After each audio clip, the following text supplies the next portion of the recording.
The world is getting crazier. People are acting more and more insane. The end of the world is tomorrow. Tomorrow. There's only one thing to do when the world is falling apart. Listen to Basil and Gonz as they discuss this week's news and events through the lens of Bible prophecy. You are listening to Canary Crime News Talk. You're listening to Canary Crime News Talk. Today is September 22nd, 2025. We are live to tape on episode 878. And today, Jesus or some other guy. And razzle dazzle, I'm your best buddy Basil, and you are not crazy. I think you might be crazy though, Basil. And my name is Gonz at Face Like the Sun, director of the Age of Deceit Films, your favorite Asian provocateur for Christ, live to tape from the metaverse to bring you the best news, which is the gospel message of Jesus Christ, while reporting the egregious with a well-rounded, biblically grounded take on world events. It is a Monday. Gary, what day is it? Ow, Monday. Okay. Monday. Starting the week again. Yeah, it feels like a kind of like almost a false start to the week. Not that there's nothing to talk about. It's fall. Isn't it fall now? Oh, that's what it is. It's fall. Yes, it was just the fall equinox. Well, one of several very interesting alignments over the weekend. We'll get into that. But it did come to my attention, Gonz, as we are drawing near to September 19th, thought it might be a good time to bring back to our attention, just so we see it coming, or just so we have it to, keep our eyes peeled for something coming up.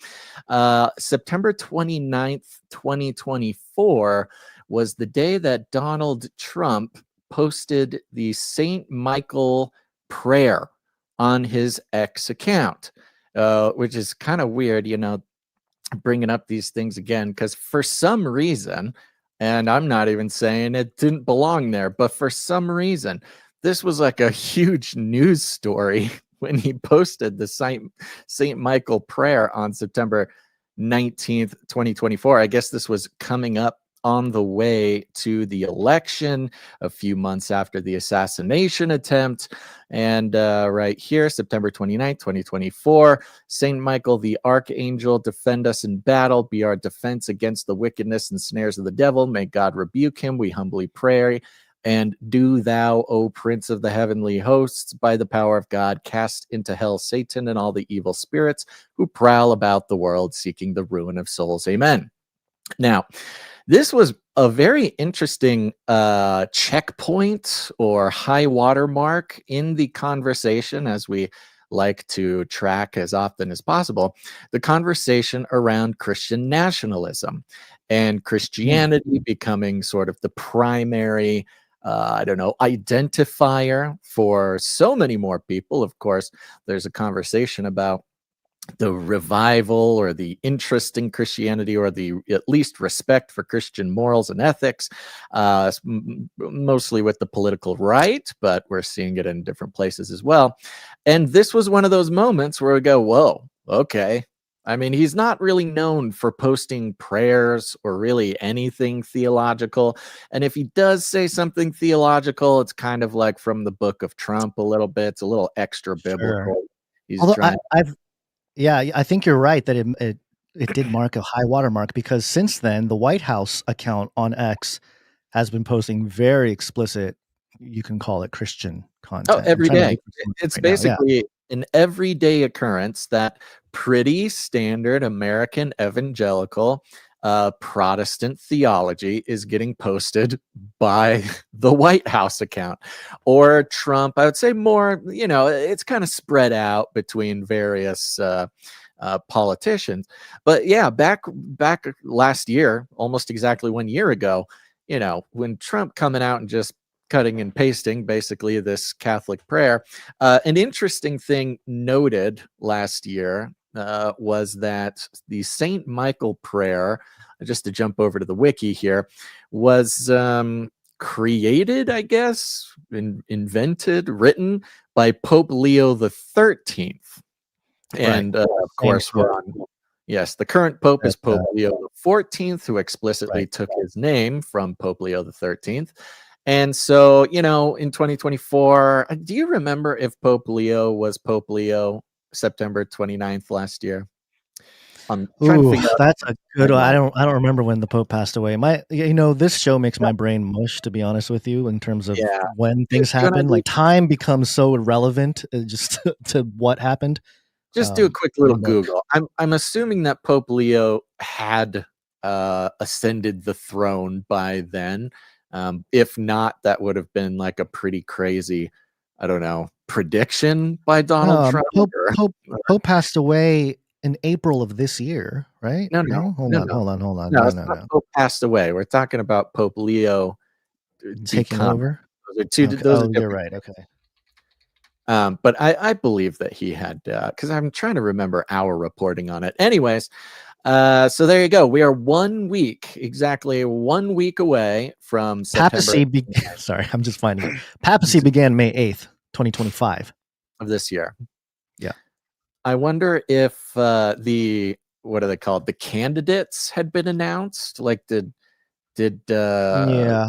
Donald Trump know that? I mean, it is the American guy. It's the Chicagoan Pope. Chicago. So maybe I mean, maybe it was an endorsement. right. Without Some sort of, saying it, it's an endorsement. Yeah. Maybe that was we'd have to go back. We could go listen to our episode from September 29th last year and figure out what we said about it. But anyways, we're coming up on a week away from that. I think it's interesting because, of course, on this show and in our milieu, recognizing the spiritual warfare 24/7, especially in 2024, the assassination attempts, the this, the that, the election, all very obviously a spiritual warfare for those with ITC. And so for Trump to post the St. Michael prayer, just kind of this recognition of spiritual warfare, was, an interesting comment to be made by a presidential candidate. Sitting president, or I guess candidate at the time. Candidate. Yeah, it's interesting also because culturally there are symbolic moments, of course, that did not go unnoticed by people of similar thought. This was Newsweek. Mr. Beast, this is last week? Yeah, about a week ago. Mr. Beast getting punched by Mike Tyson goes viral. And, people are having fun with it. Mr. Beast is there at I think, was this the Canelo fight or something?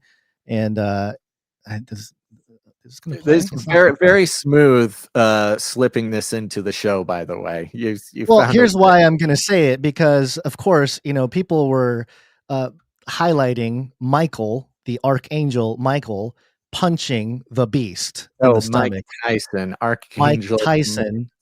Yes. Mr. Beast. Okay, I see. Yeah.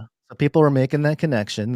They can't just not notice a Michael giving a nice little punch to the midsection of Mr. Beast, and the Beast goes to his knees, in terms of a cultural statement about, who's kind of quote unquote winning right now. So yeah, it's interesting. We'll get into this. This is, by the way, there's a theme this show. But I do want to point out Ernest's YouTube chat here. Rapture, next 48 hours, 100%. As soon as the pen the paper for two-state solution, the Antichrist is revealed.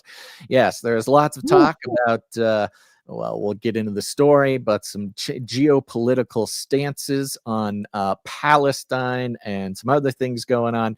There's a lot of rapture talk going on. I think September 23rd was predicted. I don't know.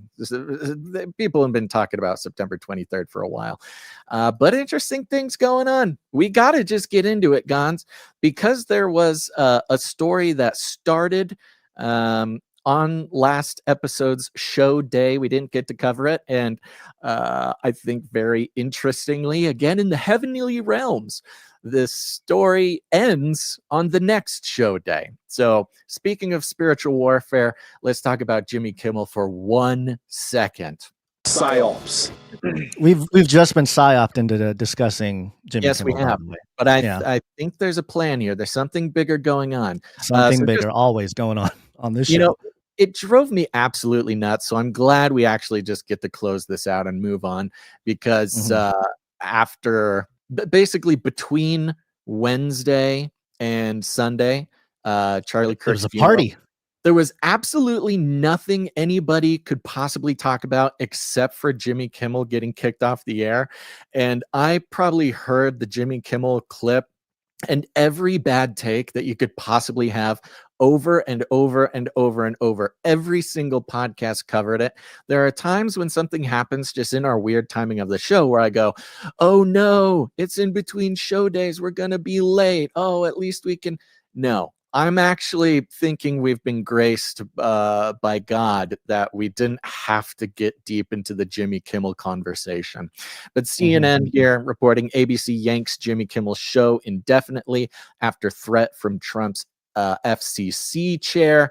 Blah, blah, blah. We all had to suffer through the culture war of the left saying freedom of speech is getting taken away. The fascists are winning. Yeah. Jimmy Kimmel was taken down for his free speech, and Charlie Kirk was a racist. What are you a Democrat? You're starting to sound like a Democrat. Oh, jeez. You just sound like a Democrat right now, complaining about all the people on the moral high ground of this particular situation. And, and the point of the Jimmy Kimmel thing, the only thing that I thought was sort of spiritually interesting was the flippening, the turning of the sort of political identities on their heads. And again, I even said on Canary Cry Clubhouse on Thursday, I heard Jimmy Kimmel, lost his job. Hooray. Good.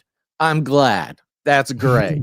I don't care. I don't care about him. You got psyoped into. Well, that's the interesting thing. We were talking about this a little bit before the show, but it's this moment where there is a moral high ground, like an objective moral high ground that is easy for everyone to take.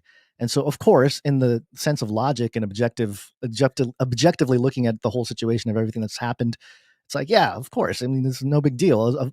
Obviously, the show was struggling, right, monetarily. So hold on. Let's get it. Well, let me just give you a review here. But unfortunately, we all get to blame Sir Darren, Night of the Hungry Panda. I put the clip in the document, and I said, probably won't need to play the clip because everybody's heard it. Sir Darren says, I didn't see the clip. Let's play the clip real quick because the clip is actually important to understand the annoying aspect of this whole conversation, because of course the clip has two comments. One that was the actual problematic comment, and it was problematic because it was a lie. It was an example of the mainstream media's ability to lie against basic, known, broadly recognized facts about the world. They can just say the opposite as if it were true, and then say some sort of weird Trump culture war thing. And then when the world goes, hey, you can't just pretend reality doesn't exist. You need to, at least live in the same universe as us. Then the left goes, well, it's just because you made fun of Trump. Let's play the clip real quick. It's 45 seconds. Over the weekend, with the MAGA gang desperately trying to characterize this kid who murdered Charlie Kirk as anything other than one of them, and doing everything they can to score political points from it. In between the finger pointing, there was grieving. On Friday, the White House flew the flags at half staff, which got some criticism. But on a human level, you can see how hard the president is taking this. My condolences on the loss of your friend Charlie Kirk. May I ask, sir, personally, how are you holding up over the last day and a half, sir? I think very good. And by the way, right there, you see all the trucks? They just started construction of the new ballroom for the White House, which is something they've been trying to get, as you know, for about 150 years. And it's going to be a beauty. Yes. He's at the fourth stage of grief, construction. Demolition, construction. This is not how an adult grieves the murder of someone he called a friend. This is how a 4-year-old mourns a goldfish, okay? Okay, so obvious, the left, Jimmy Kimmel, all the celebrities, all the politicians said, you can't kick Jimmy Kimmel off the air for making fun of Trump. Obviously not the problem here. The problem was coming out and basically straight up, the worst kind of truth, the technical truth. Technically, you can say he implied that Republicans were trying their hardest to pretend that he wasn't MAGA. When the reality was, at the time of this clip, we knew exactly who it was. We knew exactly what his beliefs were. We had the text messages. Everybody knew what the deal was. And, at a moment like that, I know it can be hard to remember all the way to last week, but at that exact moment when the Charlie Kirk assassins whole deal was known entirely, well, at least the official story had been laid out, whether it is or it isn't the actual truth, we may never know. But to come out and say, yeah, he was a MAGA guy, a dangerous thing to inflame the situation even more for basically no reason. It wasn't even really a joke. It wasn't funny. You can't come out and say he made a funny joke. Comedy should be protected. It wasn't a joke. He just says, yeah, the guy was a MAGA guy. And also here's a clip of Trump. Now, we can go all the way around and just end this story because right now, 5 minutes before we start the show. Breaking news! Breaking news. The Hollywood Reporter headlined Jimmy Kimmel to return to ABC on Tuesday after show's controversial suspension. The ABC late night host is returning to broadcast on Tuesday following a brief but monumental suspension that sparked a national debate over the Trump administration's pressure tactics and the modern limits and consequences of free speech. This whole, it's just a beautiful sort of manufactured conversation. Quote, last Wednesday, we made the decision to suspend production on the show to avoid further inflaming a tense situation at an emotional moment for our country, ABC parent, the Walt Disney Company, said in a statement Monday. It is a decision we made because we felt some of the comments were ill-timed and thus insensitive. Not true or total lie and unfunny, just ill-timed and insensitive.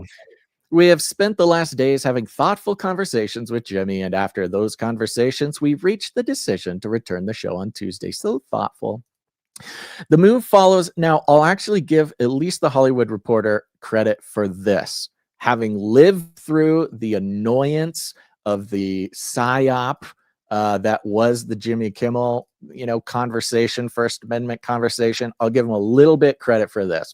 The Hollywood Reporter says here, the move follows an extraordinary week in the media that kicked off with Jimmy Kimmel making a somewhat vaguely worded on-air comment on Monday about Charlie Kirk's assassin that could easily be read as suggesting the suspect was a MAGA conservative.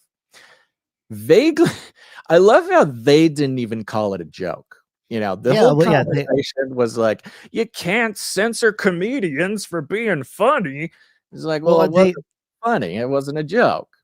Right. They even put the nail in the coffin, despite evidence to the contrary, which that part surprises me. As reported, it was not a joke. It was a vaguely worded on-air comment on Monday about Charlie Kirk's assassin that could easily be read as suggesting the suspect was a MAGA conservative, despite initial evidence to the contrary, recognizing that the evidence was out that, completely made his comment as inflammatory as it was. The quote went viral, sparking plenty of online backlash. Sparking guns. Then it goes into, we don't need to tell the whole story. It wasn't actually the biggest thing was that the affiliate, the broadcasters, actual broadcast companies, not Walt Disney, not Kimmel, not ABC, didn't like the comment and were refusing to air Jimmy Kimmel, which they're allowed to do. They do it all the time with various live broadcasts. These are the over-the-air broadcast companies, which are licensed by the government. And part of their licensing is that they are, do their work in the public interest. This is not cable. This is not satellite. This is not internet. This is actual wavelengths in the air, which is considered a public utility. So the government does control it. Anyways, now, Behind the scenes, sources say Kimmel wasn't planning to apologize on Wednesday's show, instead was going to defend his original comments as being taken out of context and grossly mischaracterized by MAGA, which Disney brass thought would only inflame the situation. Yes, I think they're very smart about that. Despite Kimmel's return, it is not immediately clear if he will be available across the entire country. Sinclair, for its part, had said that it would not go back to running Kimmel's show on its stations until the late night host apologized for his comments, met with Sinclair representatives, and made a donation to the Turning Point, the organization that Kirk founded. Sinclair, it should be noted, owns the ABC station in the Washington, D.C. metro area, among other markets. And this is where the business of television gets a little complicated, and where a lot of the actual important bits of this controversy got lost, because Sinclair and what's the other one? Star something. I just read it. Sinclair, so there's a Kimmel show. Nexstar, thank you. So Sinclair and Nexstar are the actual companies that own the broadcast channels, the broadcast stations. ABC just creates content, but these other companies have the choice to broadcast that content or not. So Kirk they control the spigot. Yeah, so they can start making the show again, but without Sinclair and Nexstar actually agreeing to air the show, then it'll just be like an online show, or maybe on like ABC cable channel or satellite channel.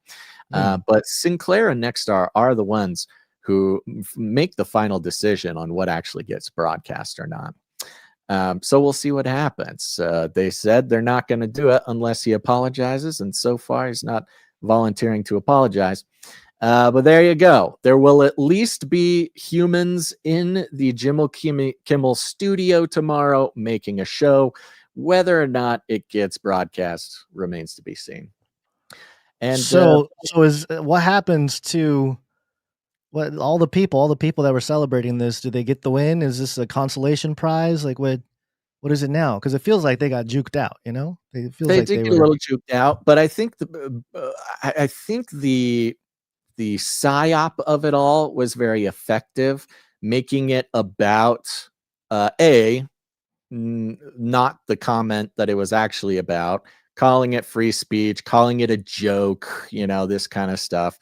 Of course, they had a petition. They had 150,000 people sign a petition, which, what does that even mean? Okay, you had 150 bot farms put fake names on a petition or something. But there's just power plays.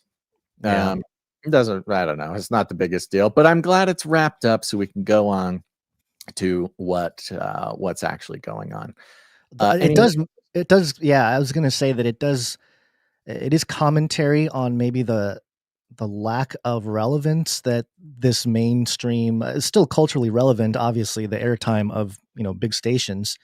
But if the show technically survives on sort of an only online type of basis, at least for a little bit, but they're in certain regions, depending on the region, it's not going to be broadcast to their local TV or whatever. I mean, it's just a commentary on the weakening of those mainstream outlets, isn't it? And how you can survive as a show big enough if you just go online, and a show as big as Jimmy Kimmel at least can survive at some level independently, I would imagine. Yeah, well, to a little bit. To a degree. I mean, they're so culturally on the other side of it, maybe not. But so during this whole thing, the numbers came out. Jimmy Kimmel, the Jimmy Kimmel show is losing ABC $40 million a year. They're at a only $40 million? Okay. $40 million. Not too bad. I mean, Yeah. And during this, their numbers came out. They're only getting 129,000 views in the key demographic, which is maybe like 1/10 of a show like Michael Knowles or Tim Pool or something like that. Ouch.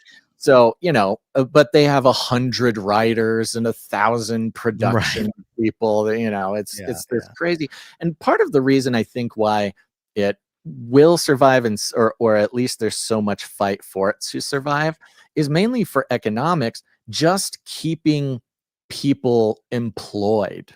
Until the robots come in and really take over, they're going to hold on for dear life, I would imagine. I think that's happening to the whole of society, by the way. I don't think it's just ABC and the Jimmy Kimmel show to a sense. I think over time, as we've tracked, Basil, with the robot stuff, is going to affect all of us in that way. But yeah, I think you're right in terms of this situation. Yeah, so who knows? So there you go. Now, this spectacle, we will pay attention to the timing, because today is the fall equinox, and we have changed directions in the seasons. The days will start getting shorter, the nights will start getting longer, Gons, and this comes a day after Charlie Kirk's memorial. The event of the century, Gons, was Charlie Kirk's memorial yesterday on Sunday. So, such a large event and so important in so many different ways that it was even aired on C-SPAN, the sort of government broadcast organization that usually just sticks a camera in the halls of Congress and calls it a day. They even picked up the feed. Let's take this from NBC News, because this is a very interesting moment in at least modern history, and it's fun to see the mainstream media sort of pick up on a trend that has been in our sights for quite some time. NBC News has a headline here: Charlie Kirk's memorial serves as a conservative revival, mixing calls for forgiveness and vengeance. Quite the hybrid there. That's the Nephilim mixture of forgiveness and vengeance. Might be volatile, very volatile. Right off the bat, this headline is so interesting. You point one out, the forgiveness and vengeance, which we'll get into in a second, but also conservative revival. And in revival, they put in quotes, meaning revival. This has been called a revival, but conservative being of their own words. Now, as Christians, we think of revival as sort of a spiritual thing, a spiritual happening. But NBC News taking that word revival and applying it politically to the conservative sort of spectrum of politics. Charlie Kirk's memorial serves as a conservative revival, mixing calls for forgiveness and vengeance.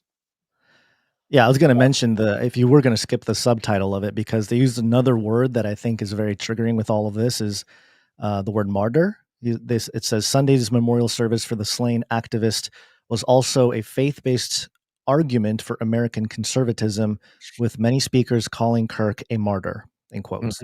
Yeah. So there you go. Well, and even that, a faith-based argument for American conservatism, and that's what it's going to boil all down to.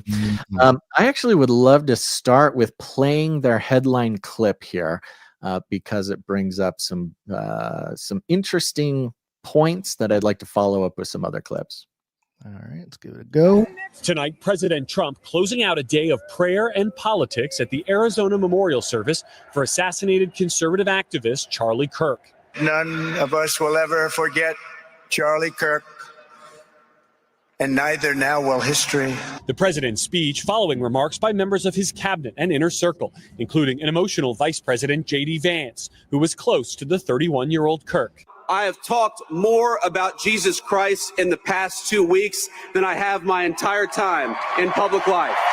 And that is an undeniable legacy of the great Charlie Kirk. God bless all of you. Kirk's widow, Erika, who will succeed her husband as CEO of Turning Point, the conservative youth organization he founded, speaking emotionally about her husband. But I will miss him. I will miss him so much, because our marriage and our family were beautiful. They still are. Erika Kirk earlier saying she would not weigh in on whether the government should seek the death penalty for her husband's accused killer, telling the New York Times, quote, "I do not want that man's blood on my ledger."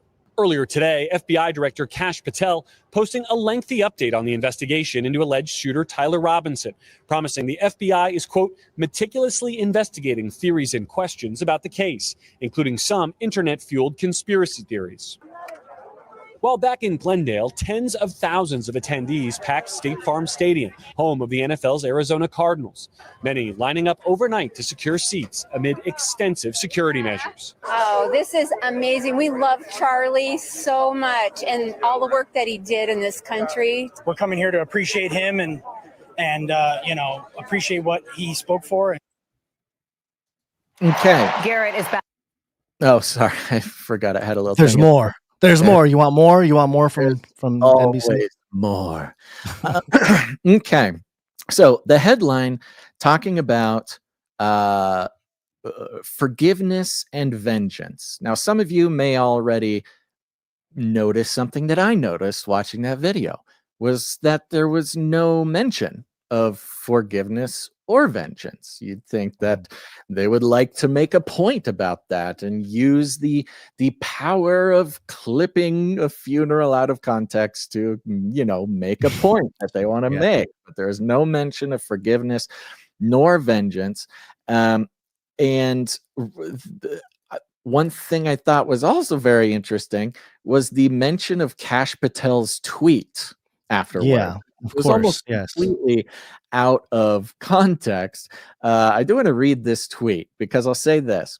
What we're not going to do on this show until it seems like a fruitful thing to do is, again, dive headfirst into the meticulous rabbit holes, of which there are many, about Charlie Kirk's assassination, who did it, how'd they do it, is it 2 shooters, 3 shooters, a drone, the endless cacophony of, content, I guess. People got to make content. There's whole communities of people who are making content every day on the classic endless rabbit holes here.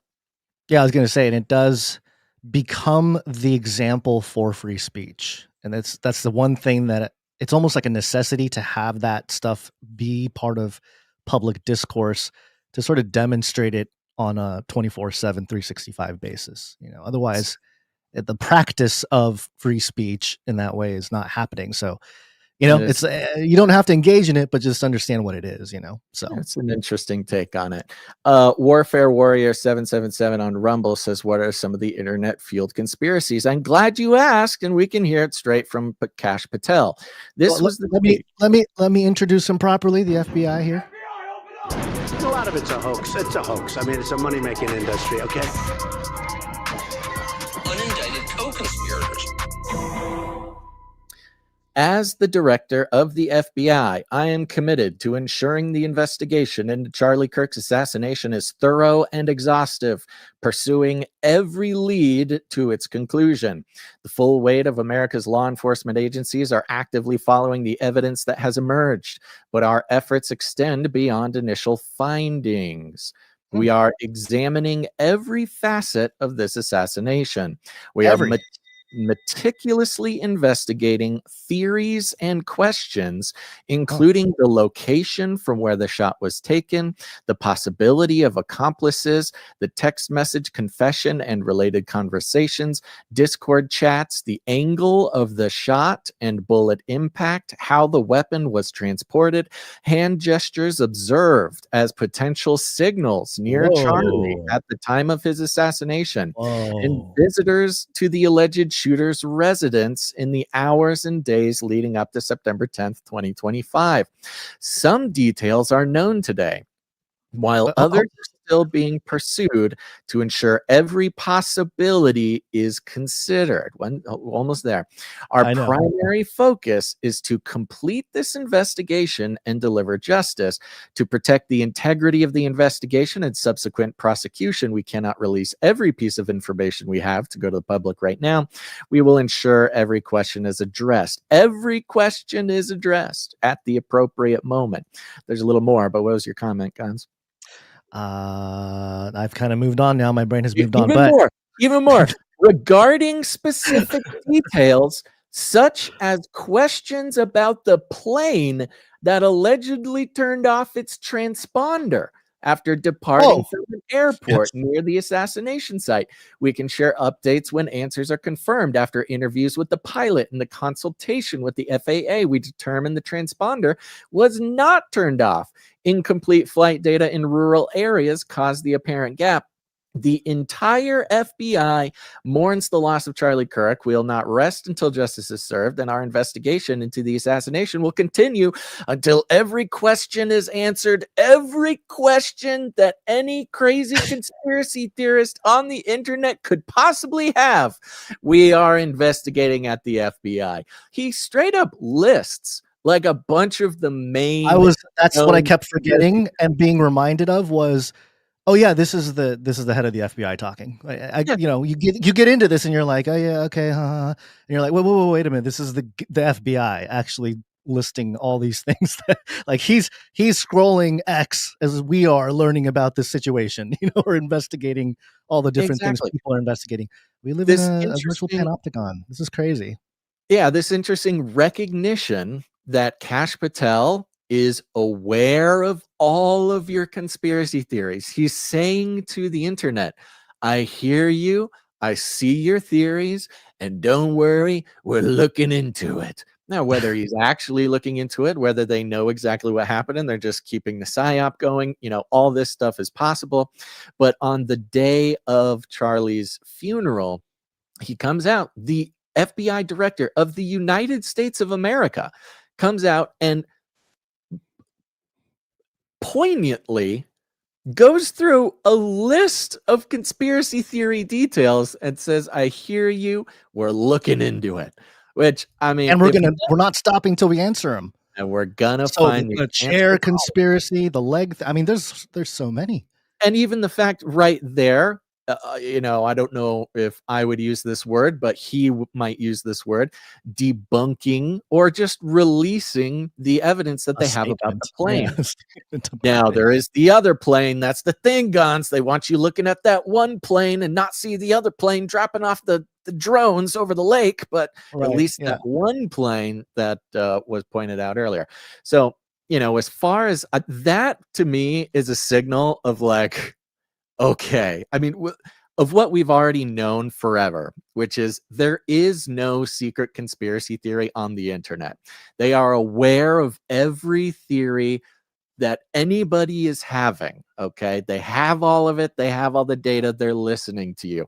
You're not having a private, secret conspiracy theory conversation looking at details that the FBI won't even look into. No, he says, we're aware of it all. Don't worry.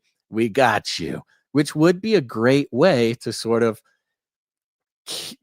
perhaps release some people from being obsessed and or perhaps protecting these secrets, saying, don't worry, the government will look into it. No need to make a YouTube video about it, okay? Stop digging in. I don't know. It could go either way. Probably a little bit of both. I mean, that's the thing. This is crowdsourcing and leveraging what the internet already does to the advantage of the FBI, which speaks to how a sentiment that we've expressed for a while, which is that everybody that's on the internet, if you're publishing something on the internet, you're participating at some level to the entire operative, whether it's helpful to the people that have power or not, you know, or maybe they allow counter sentiments to grow.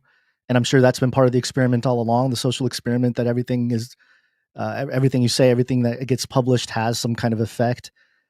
So yeah, it makes sense that because the public and also AI, I'm sure AI is part of this as well. This is Palantir's having a party over here with, you know, all their stuff getting implemented, I'm sure, with all the scraping of the data, but it's getting to that point where the AI itself and the people that are doing the work, it starts to become its own hive mind. And that's the surveillance state is taking form where the people are participating in the surveillance of the state. So basically, we're surveilling ourselves basically at this point, which, you know, will clean up some things, of course, but is very much palpable to all kinds of other horrific types of control and authority and enslavement, all that kind of stuff. So now, just to make a comment from the NBC article here, says many speakers invoked the notion of a revival, in quotes, and spoke in expressly religious terms, canonizing Kirk. I think they're using that phrase non-officially, or they just don't know what it means, a co-founder of the organization Turning Point USA, and describing, quote, a spiritual war, in the words of Defense Secretary Pete Hegseth, in which Kirk was a fighter. Now remember, Pete Hegseth is not the defense secretary. I was surprised that they missed this opportunity. Pete Hegseth is the Secretary of War. And NBC was using his previous title, Defense Secretary.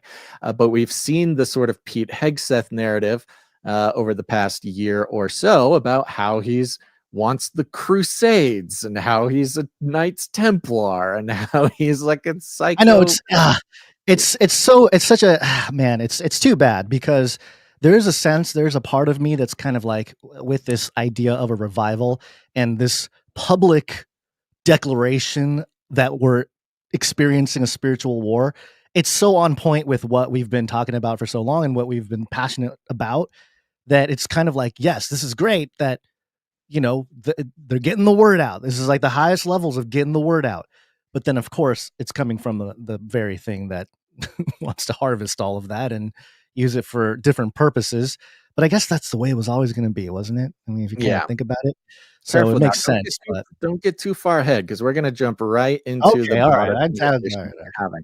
But the point being here, as usual, as we've pointed out, with the now years-long campaign to familiarize the mainstream, you know, normies with spiritual warfare and Christian nationalism being a militant movement. And now we have Secretary of War Pete Hegseth calling it a spiritual war. And they go on and on and on. Now, remember, the headline says mixing calls for forgiveness and vengeance. And pretty much every clip that they played in quote form on that video was kind of nothing. It was Erika saying, I miss him. He was my husband. And we have Trump saying, Charlie was a good guy. You know, it's these kind of like throwaway clips, which I thought was an interesting move of theirs, considering we have the clips that actually exist.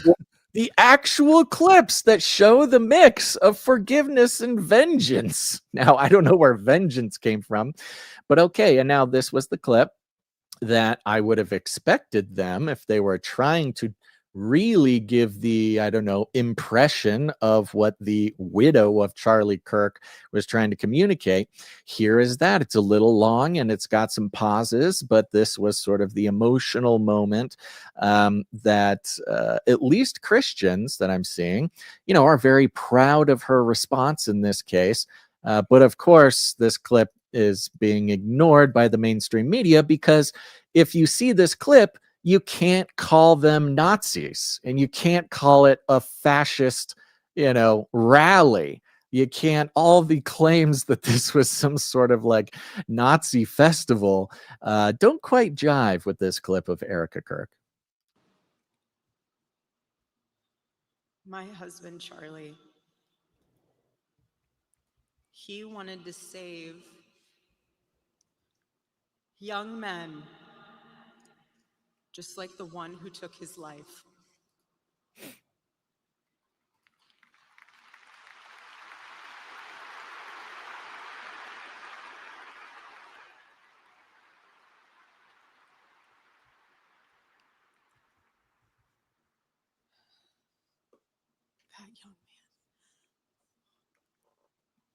That young man. On the cross, our Savior said,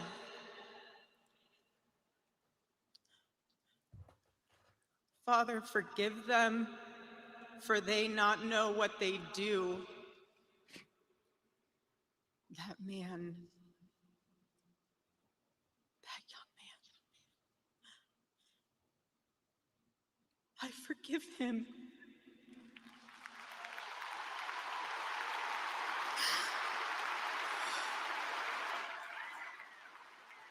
then it cuts to clips of the audience, close-ups of everybody, a standing ovation, 80,000 people on their feet, clapping about forgiveness.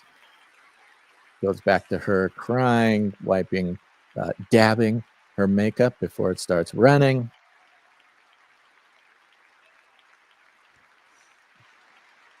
More clapping, more clapping. I think that's the lady that was quoted outside.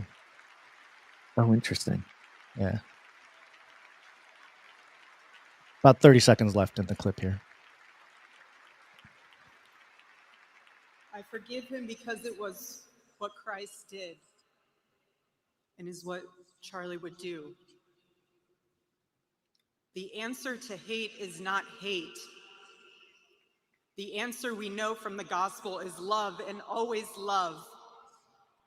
Love for our enemies and love for those who persecute us. Whew. Clip it right there. Pretty powerful. Yeah, well, it's very interesting. And I tried to express my thoughts about when Erika Kirk has come out and made statements. That first statement she made on video, even this one, some people are having a hard time sort of maybe processing her delivery and things like that. And I want to recognize that there's certainly something. And I don't even want to jump into the pool of, calling her some sort of actress or she's faking it or something like that. I had something about her cadence and stuff that, like, I think we all feel that there's something kind of weird there. I want to give her credit and just say, like, yeah, she's a grieving widow. Like, she's going to have to practice these things. She's going to have to deliver it. We can't expect her to just be totally whatever, what bubbly and fine or something, or whatever. Like, what do you expect someone in that situation? I don't know, but I do recognize some people. There is something that there's a feeling to watching her do this that it does make you wonder. But anyways, well, yeah, I think it's also in our modern society. We spend a lot of time watching movies and films and TV shows and stuff, Netflix, whatever.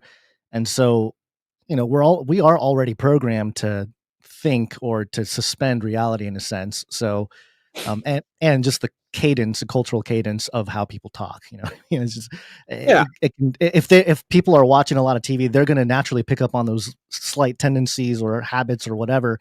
And as genuine as you'd want to be, if you mimic the culture or the language or whatever, or the body movements, people might see that and associate it and be like, oh yeah, it's just like acting. Yeah, but, again, it goes both ways. I do want to recognize, like, I think I feel what a lot of people are feeling watching her do it, but I do want to also recognize, like, yes, she is now leadership in a humongous political beast that is Turning Point USA, and now people are claiming she worked or works in the entertainment industry. I don't really know about that. It doesn't change the fact that her husband has been, murdered in cold blood in public. Like, I have no idea what a woman in that position is, like, supposed to sound like or like supposed to make me feel. And I think feeling really kind of uncomfortable at a widow who's just happens to be in the situation where she feels she is, required. It's her duty to stand up in front and in front of 100,000 people and deliver a speech. And that is not speak at her husband's funeral. It's crazy. I mean, even if you are acting, that's tough. So I don't know. I think you're right. It's hard to nail down. Those are things left for God to know. I don't think. I don't want to be hard on her, but I do want people to also. Well, I hear you. I feel right. Yes, I see what you're saying. Yeah. So there you go. Okay, there's the forgiveness that NBC mentioned in their headline. What a powerful thing, too. Yeah. Interesting how they didn't take a clip of her saying, I forgive him, and putting that in their news report. But okay, now where's the vengeance? I forgive him, standing ovation would have been a great little clip there. There you go. Would have been a great clip. Would have been way more powerful. Yeah. Now, here's the thing. I'll tell you one thing. I did not watch the entire thing. It was about 10 hours. No, and I was filled with, it was this very interesting combination of, like, revival service, church service, Christian event, memorial, obviously, but also Turning Point is a political organization. It's filled with political politicians. Those political politicians. It was this weird thing that it had to be all those things. It couldn't have not have also been a political event because of who Charlie was and the context in which he was taken out. It had to be a political event, and it also had to be a funeral, a religious or memorial service. Religious memorial service. But then it also became this revival thing. Like when I say revival thing, I mean like like maybe not a conference, but a tent revival almost. You can call it a high watermark moment again. You used that phrase earlier today. My Christian vocabulary is failing me a little bit because when I was a kid growing up in the church, we went to these kinds of, I guess we called them conferences or events, revivals or events. Yeah, I kind of you and I went to an event. It was at the Coliseum. Do you remember that? We went. There was we went to the Azusa thing. Yes, the Azusa revival. Was that what it was called? Yeah, so that's what they're called. I mean, they're called revival events, at least in the Christian tradition I grew up in. So it was this revival mixed with a funeral, mixed with a political event, and so it was this weird conglomeration that had worships. It had multiple worship breaks. It had preaching. It had the widow and friends and everybody, but then there was this political aspect where the vice president got up and the president got up. And again, I do not know why NBC missed the opportunity to play this clip of Trump. This should have been the main clip of Trump. Everything we need to know about who Charlie Kirk truly was. He was a missionary with a noble spirit and a great, great purpose. He did not hate his opponents. He wanted the best for them. That's where I disagreed with Charlie. I hate my opponent, and I don't want the best for them. I'm sorry. I am sorry, Erika. But now Erika can talk to me and the whole group, and maybe they can convince me that that's not right, but I can't stand my opponent. Charlie's angry, looking down. He's angry at me now. He wasn't interested in demonizing anyone. He was interested in persuading everyone to the ideas and principles he believed were good, right, and true. Before each appearance, he prayed these words: God, use me for your will. Always said the same thing. Use me for your will.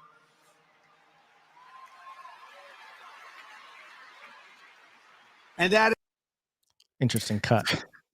Yeah, I just cannot believe that they missed the clip of Trump going, "I hate my opponents. I hate my opponents."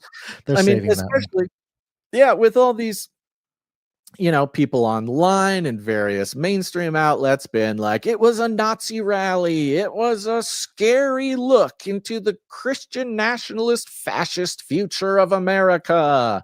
I hate my opponents. I would, he's doing it in this way that is hilarious. I mean, it was very funny show, because what Trump is simultaneously recognizing is, hey, Charlie Kirk was a man of faith. And Jesus told us to love our enemies, but I ain't Jesus. I hate my enemies. Which is both funny, but also kind of ominous. Kind of ominous, a little ominous. Well, it's a reminder that it is also a political rally here. This is not just a memorial or a church service, but it is in fact a political in classic, rally. And this is what a lot of people like about Trump, is that he's not faking being a super Christian or something, because what he says is antithetical to the Christian teaching, and we all recognize that. But also, what is a core part of being a Christian is recognizing our own fallenness, recognizing how we don't love like Christ loves, how we can't love how Christ loves, recognizing our fallen nature. And in a way, what Trump is doing here is kind of endearing, as you can hear from the crowd there. Is this kind of endearing way that, Well, he like probably, I didn't watch like the whole thing, but he probably pastor broke the admit. tension a little bit, because Oh, it was totally. probably Yeah. very somber, and he threw that in to kind of get things rallied up a little bit, so.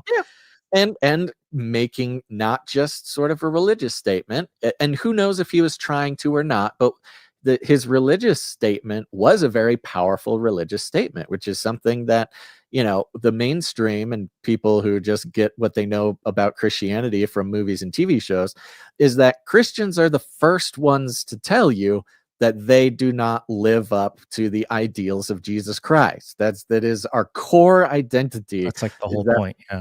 Is that we are constantly falling short of the glory of God. And so to a Christian hearing them say that, you go, yeah, but like your pastor would make a joke like that, He's leaning into the realities of the fallen nature and making a joke, I suppose. But yeah. So it's a good brilliant. It's a joke. It makes people laugh, and he gets to make a political statement all at once. The magician is at it again. Right. A good Christian, true theological statement, but also this like piece of political ammunition he's just sort of handing over to those and on the left. And again, I actually give NBC credit for this, because it's almost as if they used it, it's falling like right into his trap, but you're seeing a lot of online people who just make their money from clicks, clipping it, using it to continue to kind of stoke the left-wing craziness. Now, here's a little clip of protesters. RT posted a little clip of protesters. And one thing that a lot of people were surprised by was how few protesters there were out there. And I would actually probably mute this, Gons, because they just have like RT techno music playing underneath it. Nice. You can see here. Just press play. You can see him back there. So outside, it was noted by a lot of people how few protesters. This video here has 1, 2, 3, 4, 5, 6, 7. I think there's more signs than people. Yeah, right. People are holding like 4 signs apiece. Those last 2 guys actually look like perhaps they're Westboro Baptist Church. They at least copied the Westboro Baptist graphic artist design. But it looks like there's some Westboro Baptist Church people there who love to show up to funerals specifically. But a surprising lack of numbers when it comes to the protesters. And part of it is, they could have kept protesters away, maybe whatever, they herded them, whatever, I don't know. I think also it's kind of seems like maybe those who would have considered themselves on the left are realizing that they're more just like normal Democrats, and the thought of showing up to Charlie Kirk's funeral and protesting is just like so abhorrent and gross to their humanity that I think the reflection of less protesters is a pretty good indication of what we've been seeing since his assassination, which is a bunch of Democrats being like, oh, whoa, I didn't know. Maybe it's so gross. I don't know about this, The pendulum swinging so far right that the people on the far left, they're basically in the middle now, and they're kind of like, wait a minute, what's going on here? Why were we wanting this? And of course, culturally, when they come out and say things, and that's the side you're associated with, it's going to turn off the whole political movement of people. Yeah. I did notice that AOC is trying to be the next president. She's trying. We'll see. It's But pushing the Charlie Kirk thing to try to make it happen. So I mean, the far left is always going to be the far left, but I think the fact is where we used to see regular Democrats show up and join in these numbers for these like far left causes because there's some sort of like twist in perception about what is radical left and what is just regular Democrats. Every Democrat for a second there thought that they were like activists who are going to show up and burn down police stations because that was made normal on the Democrat side, I think not just the assassination of Charlie Kirk, but the response by the far left has scared away a lot of your sort of normie Democrats who are going out and they're registering as Republican. Republican numbers, registration numbers, have like tripled every day since the assassination. So I think we're seeing that reflected in these protests here. Now, it must be said, Guns, because this was a large event, and it just so happened to have happened on a day that space.com says was a partial solar eclipse on September 21st. A partial solar eclipse is happening today. This was on September 21st, offering skywatchers a chance to see the moon appear to take a bite out of the sun. They give us all the details about how we can see this partial solar eclipse. And depending on what your algorithms are doing, you'll also see that there were all the planets but Jupiter were aligned, and all the blah, blah, blah. And it's the fall equinox. And what a powerful spiritual time to hold some sort of ritual. And when I saw that it was an eclipse that day, immediately, of course, I go, oh, of course is okay. Let's dig into this a little bit. Let's see what was actually going on. It took me 4 seconds to find that this was a rabbit hole I did not need to dive into, because this crazy lady, with the help of ChatGPT, had already done it. There may be the D word in here. Sorry, kids, cover your ears. But this was a beautiful moment for me, knowing that we needed to talk about something, knowing we make it part of our jobs to spot the occult influences, to spot the spiritual warfare, to spot the rituals happening in plain sight, to try to gain a bigger picture, not just of what's going on in the world, but what's going on in the heavenly realms, and which actors with which motivations might be pulling off, this is our job. And there are beautiful moments in our life that the Lord gives us with his grace that just says, you don't need to bother with this one, Basil. That just let it go, because this crazy lady's already on it, and there's nothing more that you can add or subtract.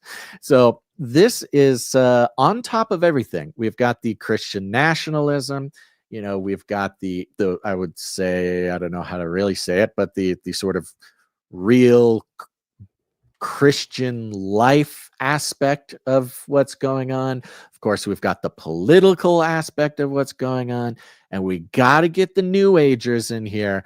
But the New Age Psyop has, of course, as we know, been instantly strapped to one of Elon's rockets and is just going at the speed of light up towards the sun with the help of ChatGPT and AI psychosis.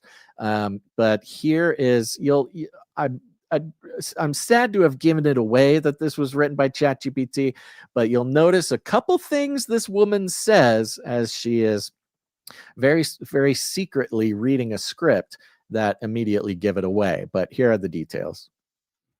We will launch a new age. They chose the memorial today on purpose. You hear me? On purpose. Do not let anybody tell you it was a coincidence that almost 80,000 people packed the stadium on the exact day of a solar eclipse, a new moon, and Saturn at opposition. That's not random. That's staging. That's choreography. And it wasn't for you. It was for them.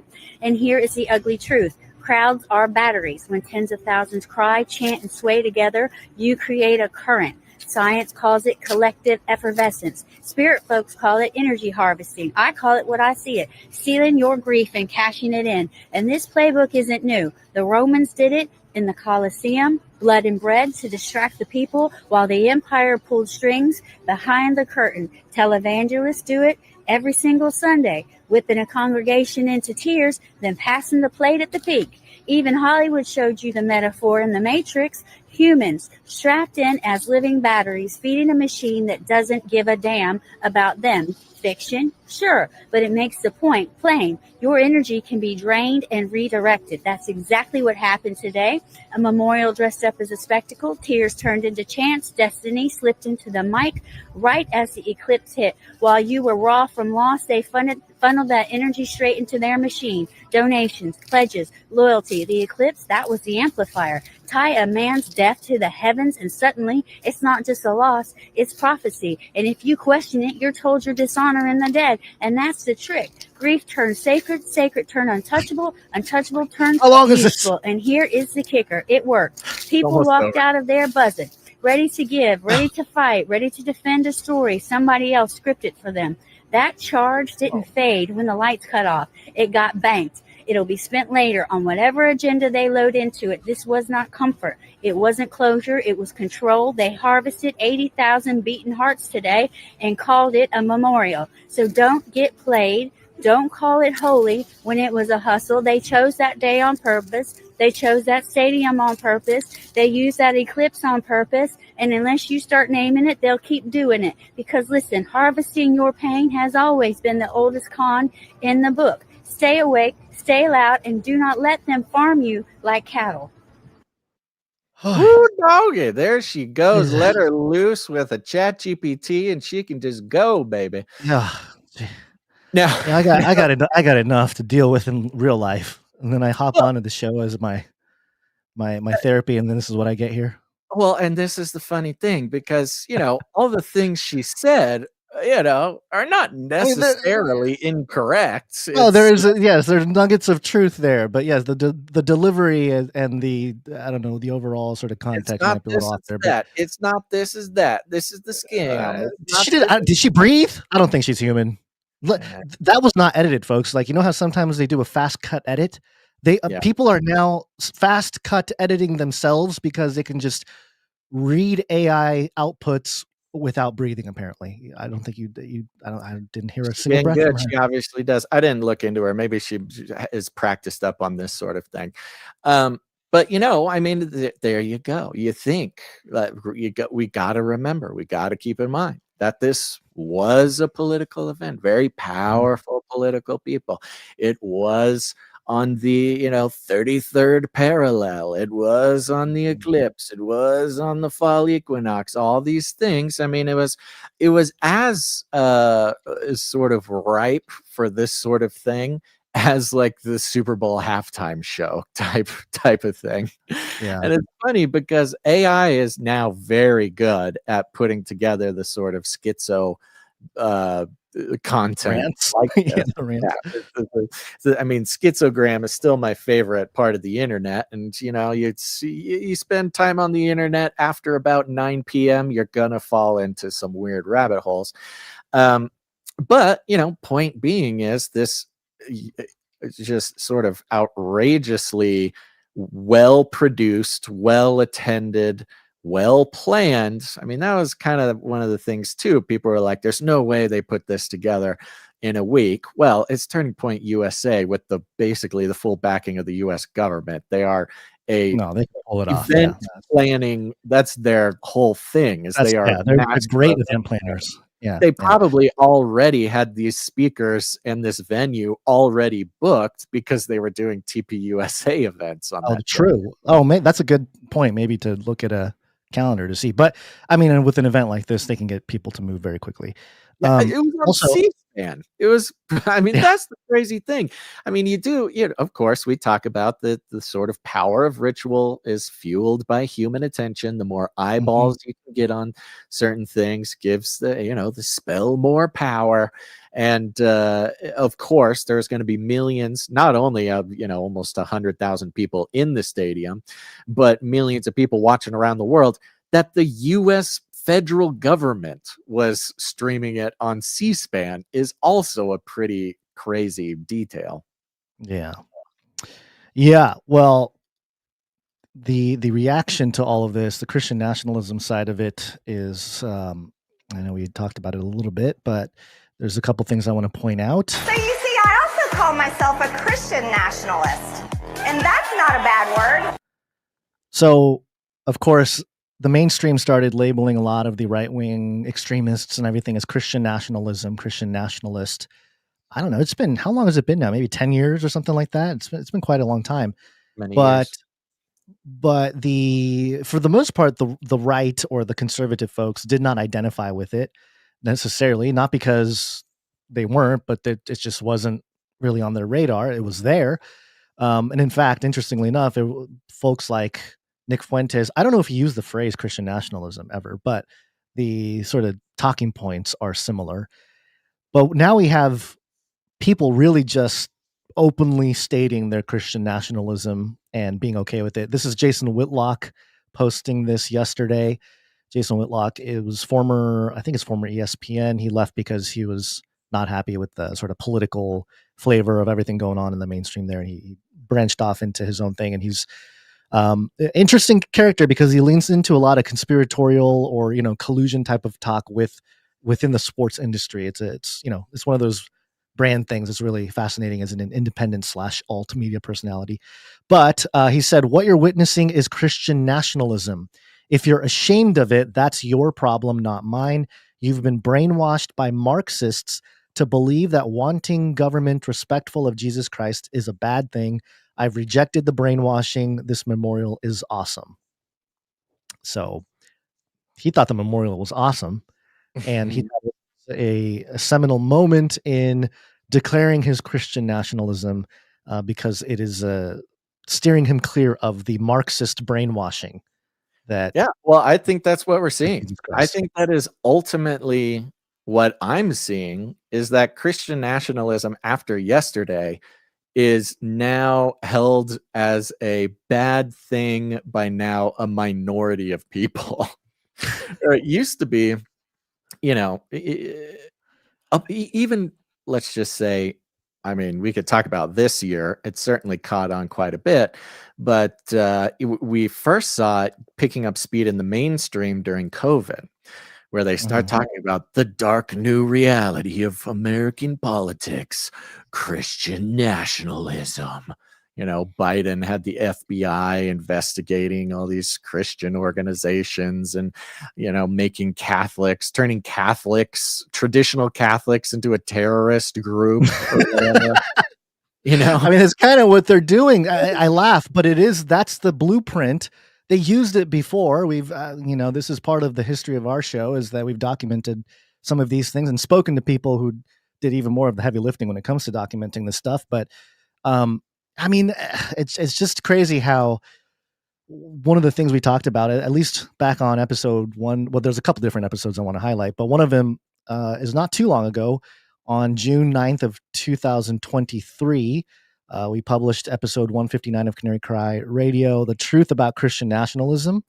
And the point was, hey, don't necessarily buy into it. Not because you're like you're agreeing with some kind of Democrat or liberal Marxist brainwashing, but ironically enough, it's its own type of brainwashing to truly radicalize a population into a revolution, quote unquote, that may have some violence attached to it for the benefit of not necessarily them.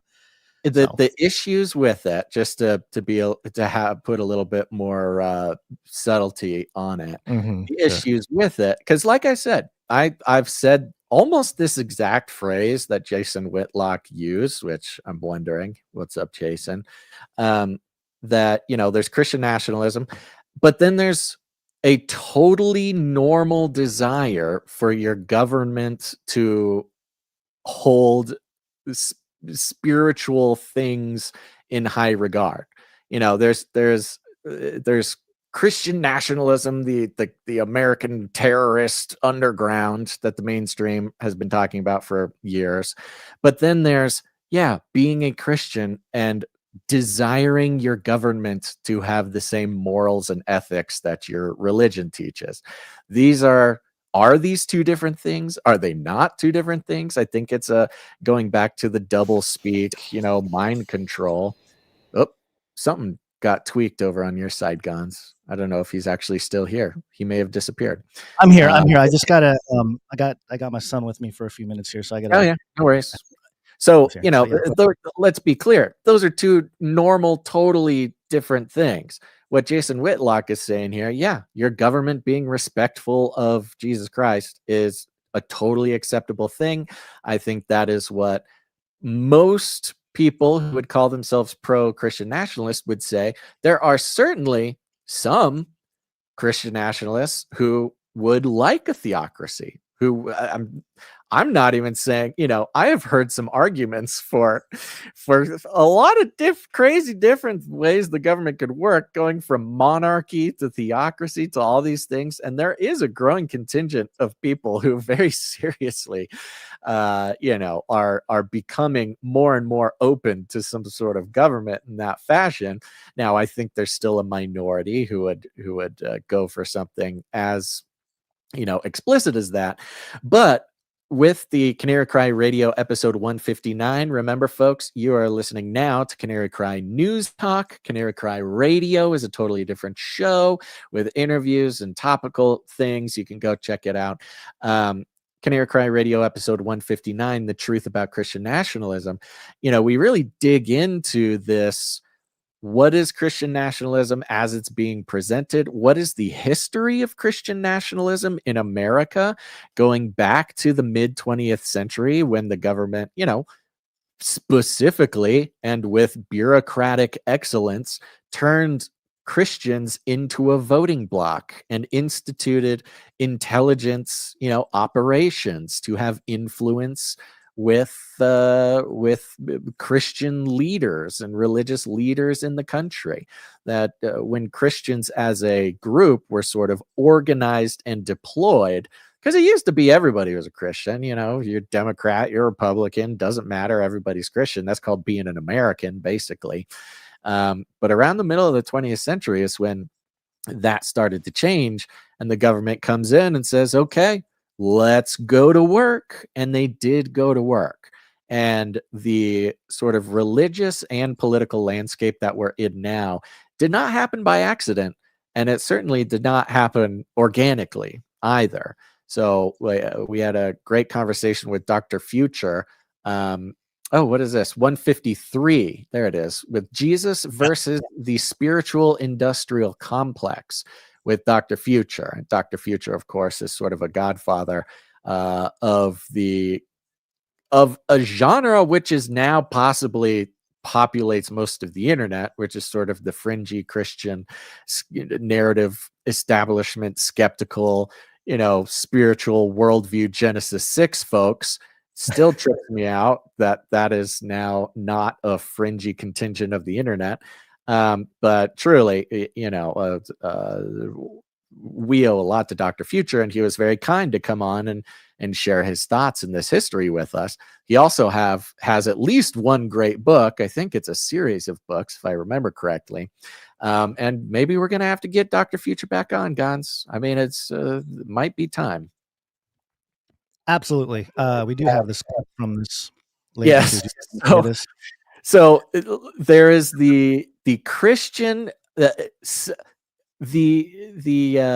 Charlie Kirk funeral could be looked at as sort of the turning point. Everybody's getting a lot of use out of that turn of phrase nowadays, but this sort of coronation of Christian nationalism as a totally sort of acceptable political worldview, which is exactly what the left wants. The mainstream and the left have been building up this phrase, Christian nationalism, to be the worst possible thing in the world. And while, yes, lots of people are becoming Christian, lots of people are becoming more bold in their Christianity, lots of Christians are becoming more politically active and aware, we, of course, have the dialectic. And this is what the left is thinking about this Christian nationalism. And for those who are listening or watching, just play a little game. Somewhere in this clip, you can find where the whole thing turns on its head, and we couldn't help but laugh out loud. Say it here and share what I think is going to happen next. So today at Charlie Kirk's memorial, Christian nationalism will be introduced and made commonplace and acceptable and what USA should be. This week, I suspect Netanyahu might actually proclaim Jesus as the Messiah and therefore become a Messianic Jew, which is just basically a Christian Jew. And Israel, the nation, will become part of Christian nationalism. And all the countries, the right-leaning Christian nationalist countries, will come together as one solid unit of Christian nationalism and Christian spreading, try to spread Christianity throughout the country. And anyone who is against Christianity will be labeled an enemy. I mean, I love watching the chat do that thing. You know, she starts off, oh, yes, oh, these Christians, today's Charlie Kirk's funeral. Now, Christian nationalism is going to be totally normal. And then Benjamin Netanyahu is going to proclaim Jesus Christ.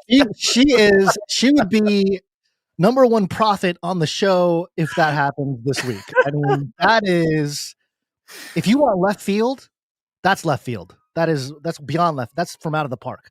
It shows a perfectly left sort of schizo understand. Like, you can tell she's kind of like fallen down the rabbit hole on Jewish and Christian eschatology.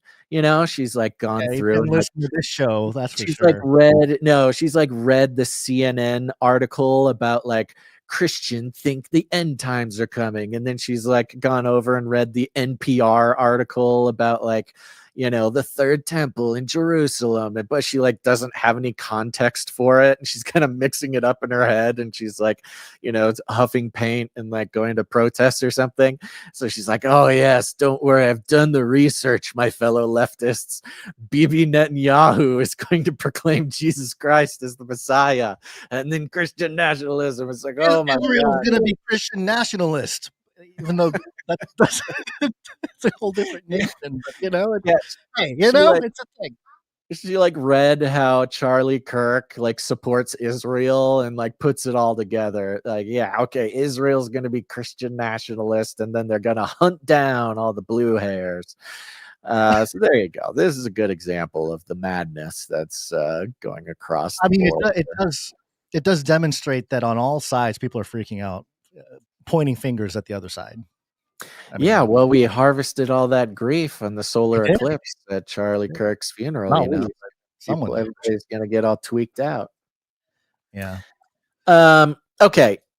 Real quick. Oh, on that topic, by the way, just a quick mention here. This is reported on AP. This was kind of a big development this morning, or yesterday rather, on the same day as Charlie Kirk's Christian nationalist funeral, and this lady called it that Bibi Netanyahu is going to proclaim Jesus Christ as the Messiah of Israel. This headline from AP: UK, Australia, and Canada recognize a Palestinian state, prompting anger from Israel.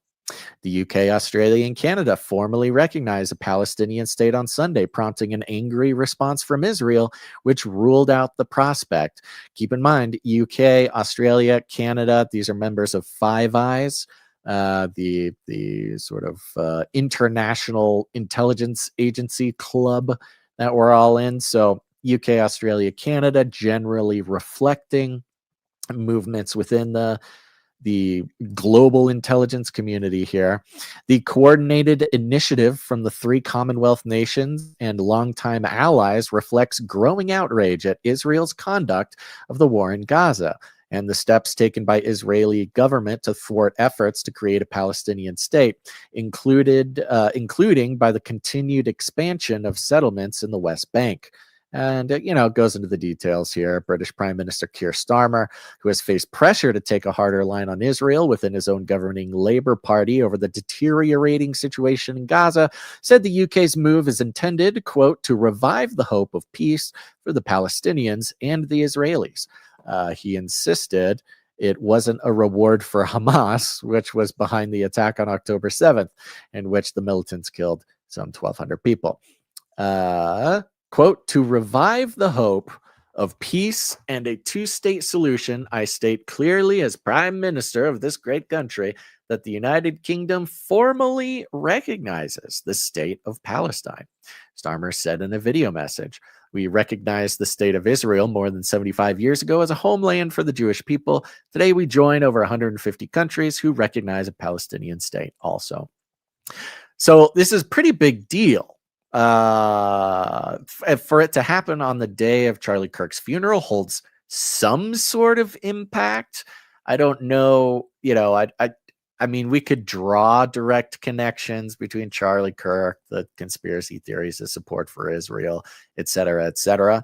But who knows? Maybe it was just the solar eclipse, guns.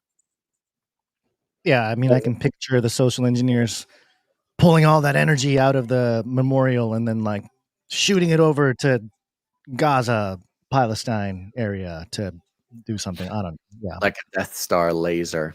Yeah, like drawing energy and shooting it out. Yeah, it's one of those.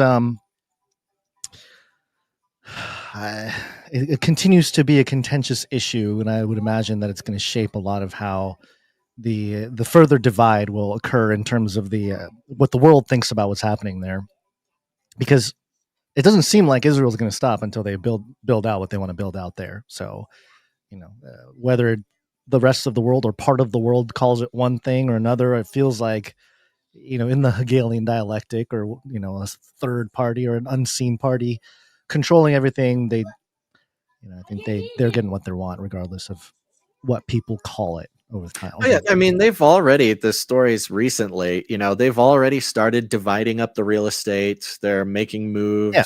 They've started their ground assault. We didn't necessarily. Is BlackRock involved? Did they, because, they're rebuilding Ukraine with Abramovich, remember, as the head of education over there. So who are they getting into Gaza to, lay the cornerstone?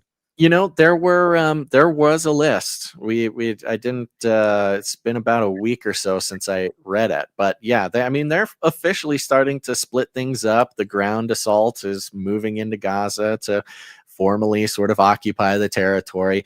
The thing with the UK, Australia, Canada coming out now, it seems almost purely political for the politicians involved, because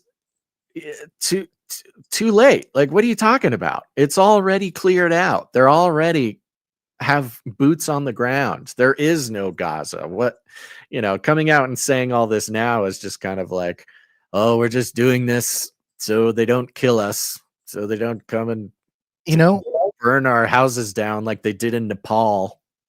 It's also a very interesting social experiment if you think about it, because you're going to have Mara Gaza, right? What jokingly said, but maybe perhaps really some sort of resort-like place. It's going to be very peaceful, I'm sure, under a lot of heavy surveillance or whatever. But kind of an attraction, right? That's what they've wanted to build, this sort of attraction for a vacation spot, that kind of thing. So that's what's going to be the reality. Boots on the ground is this sort of nice resort-like atmosphere. But then in Europe, they're going to be calling it a state of Palestine, and they're just going to be kept, it's war. It's what are they going to be fed? Like, what, for them to be able to not be there physically, but have this sort of political view of it that, I don't know. I guess that already happens around the world. Well, we saw it with, you can copy, we've done episodes and we've done interviews with Northern Irish and on the Northern Ireland thing, and the Northern Irish, they consider themselves brothers with the Palestinians, because you go to the history, and what happened between Israel and Palestine basically was just a copy paste of the UK and Ireland, and even the sort of British cutting up of the territory happened at the year after they cut up Ireland from Northern Ireland.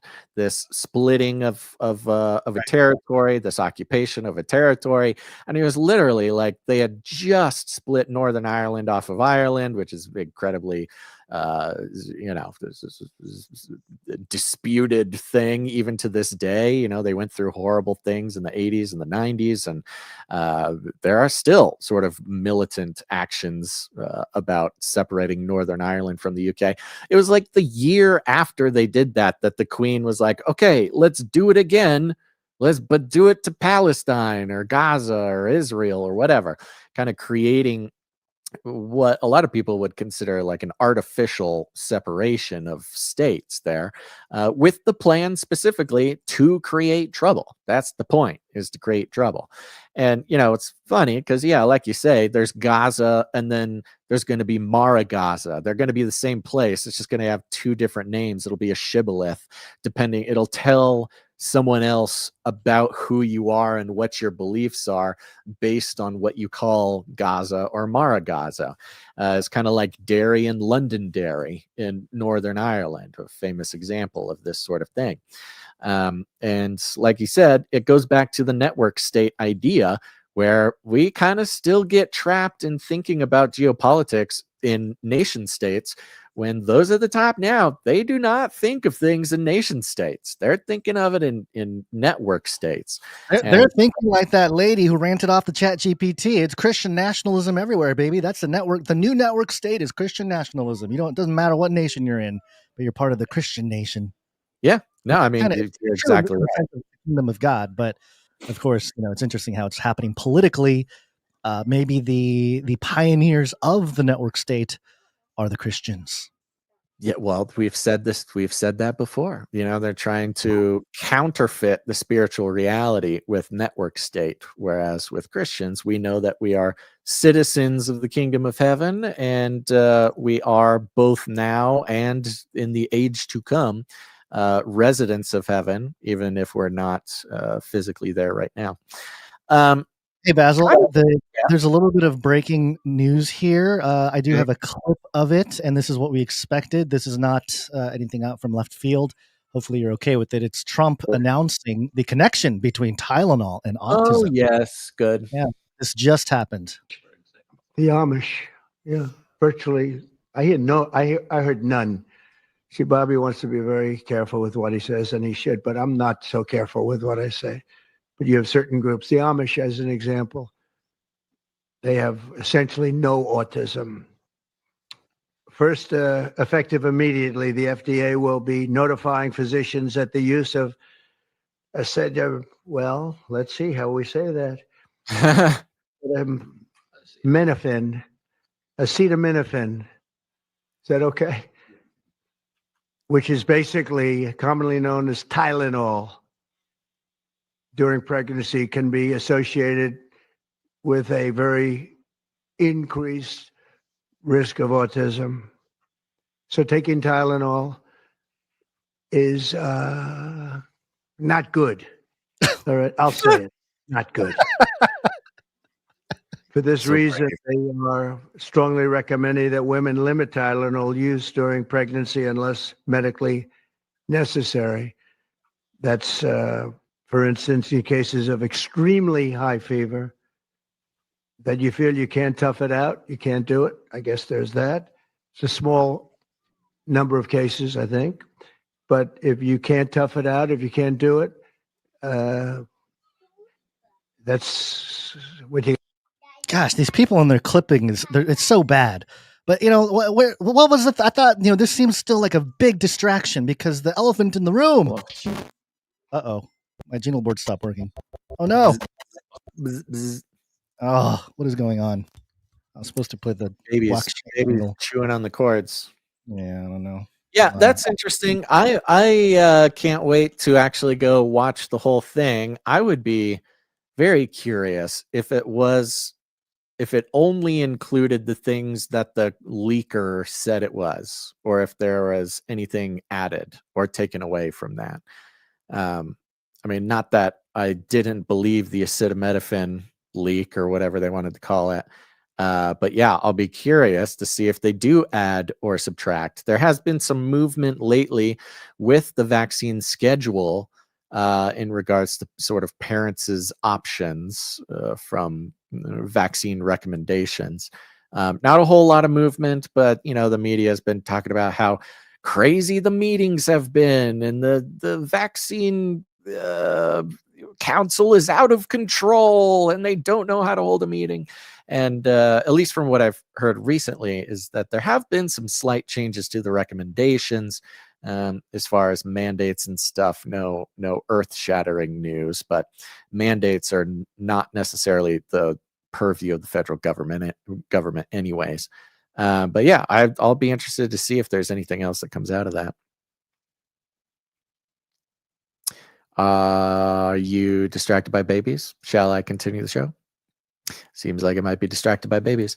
Okay. Oh, I was muted. Hold on. Here we go.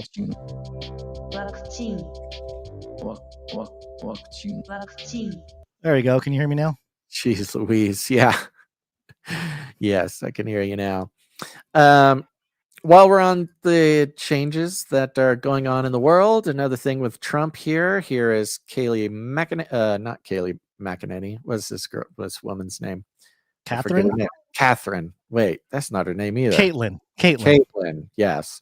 It's a White House spokeswoman talking about the plans today. It actually might turn into breaking news as well regarding Trump and Antifa. Oop. Here we go. Antifa is going to be designated a domestic terrorist organization. The president intends to sign that executive order very soon as it's drafted, as soon as today, later this afternoon. And this is something the president campaigned on, because we have seen a rise in violence perpetuated by Antifa radical people across this country who subscribe to this group. And unfortunately, it's gone widely uncovered by many in the legacy media. It also went completely ignored by the previous administration. Not anymore. Not only, as you mentioned, were the bullet casings subscribed with Antifa mottos, if you will, in the heinous assassination of Charlie, but there have also been more examples than I could read off for you here in this briefing room today of violence from Antifa. I will just read a few. In July 2025, several members of an Antifa cell ambushed and opened fire on officers at an ICE facility in Alvarado, Texas, shooting one officer in the neck. Also in July 2025, 3 Antifa members were charged with assaulting a police officer during a violent riot outside an ICE facility in Portland, which for weeks prior had been under siege from the local Antifa terror cell. In February 2024, a transgender Antifa terrorist detonated an explosive device outside of the office of the Republican Attorney General of Alabama. In July 2023, Antifa members linked to abortionist group Jane's Revenge firebombed pro-life facilities and vandalized churches.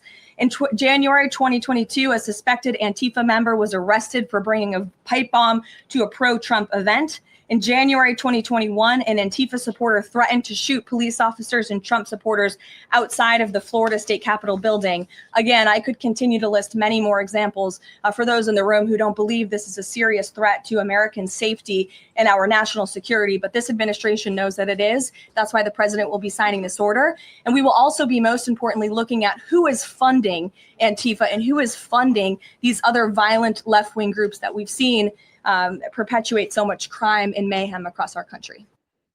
Crime would have helped if they did it first term, or was it not as big of a problem during Trump's first term? I don't know. I mean, the Antifa problem became worse in 2020 than it did before. I don't know. It was a while back. I mean, certainly we know that the violence and activity has only increased every year since 2016.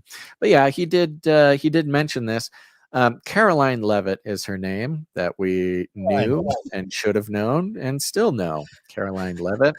Thank you, Caroline.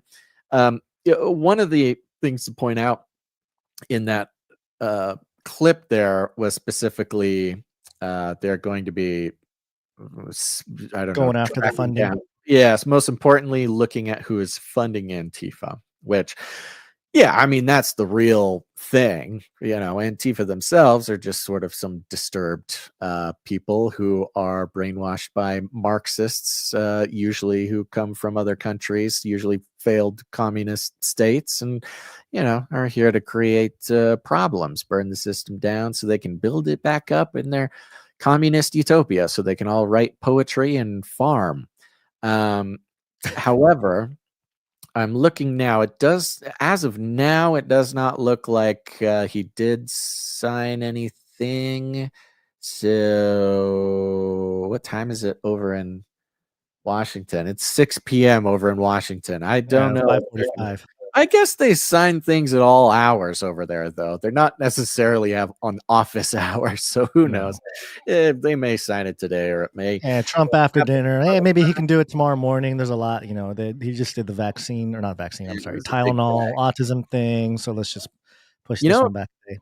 If the autism thing is happening right now, it's a chance, because usually he will have a news thing, a news conference, and then walk over to the desk and do stuff. So I don't know. We'll see if it pops up. But yeah, I mean, again, this was another thing in my moment of weakness when I go, good, great. Forget about the beast system, panopticon, police state, surveillance state closing in around us. And of course, it's going to come in the name of, whoever's most popular at the moment. And we're on an endless, unstoppable march towards technocracy and, yada, yada, yada. But a little bit. Yeah, if CNN has anything to say about it, they said it's as soon as Monday is the signing, next Monday. Which would be the 29th, Basil. That would be the Archangel Michael anniversary. That is weird that CNN is saying as soon as Monday and Caroline Levitt is saying as soon as today, which is Monday. Did you read that? Or I love maybe he meant pictures. The CNN headline pictures of Trump are great because they like Photoshop the orange around his face like they did with Joe Rogan. Yeah. Oh, maybe they meant Monday today. Yeah, maybe that's what they meant. Yeah, as soon as today. Soon as Monday. Right. Interesting. Why would they say as soon as Monday? Okay, all right. Anyway, there you go. We might see it today. Yeah. We might see it. We might not. But more important things are being signed by Trump. Yeah, one quick thing here. This is coming from Futurism. Trump executive order quietly declares that NASA is now a spy agency. The Trump administration issued an executive order late last month quietly declaring that NASA will operate as a national intelligence and security agency going forward. The order stipulates that the agency will now have, quote, have as a primary function intelligence, counterintelligence, investigative, national security work.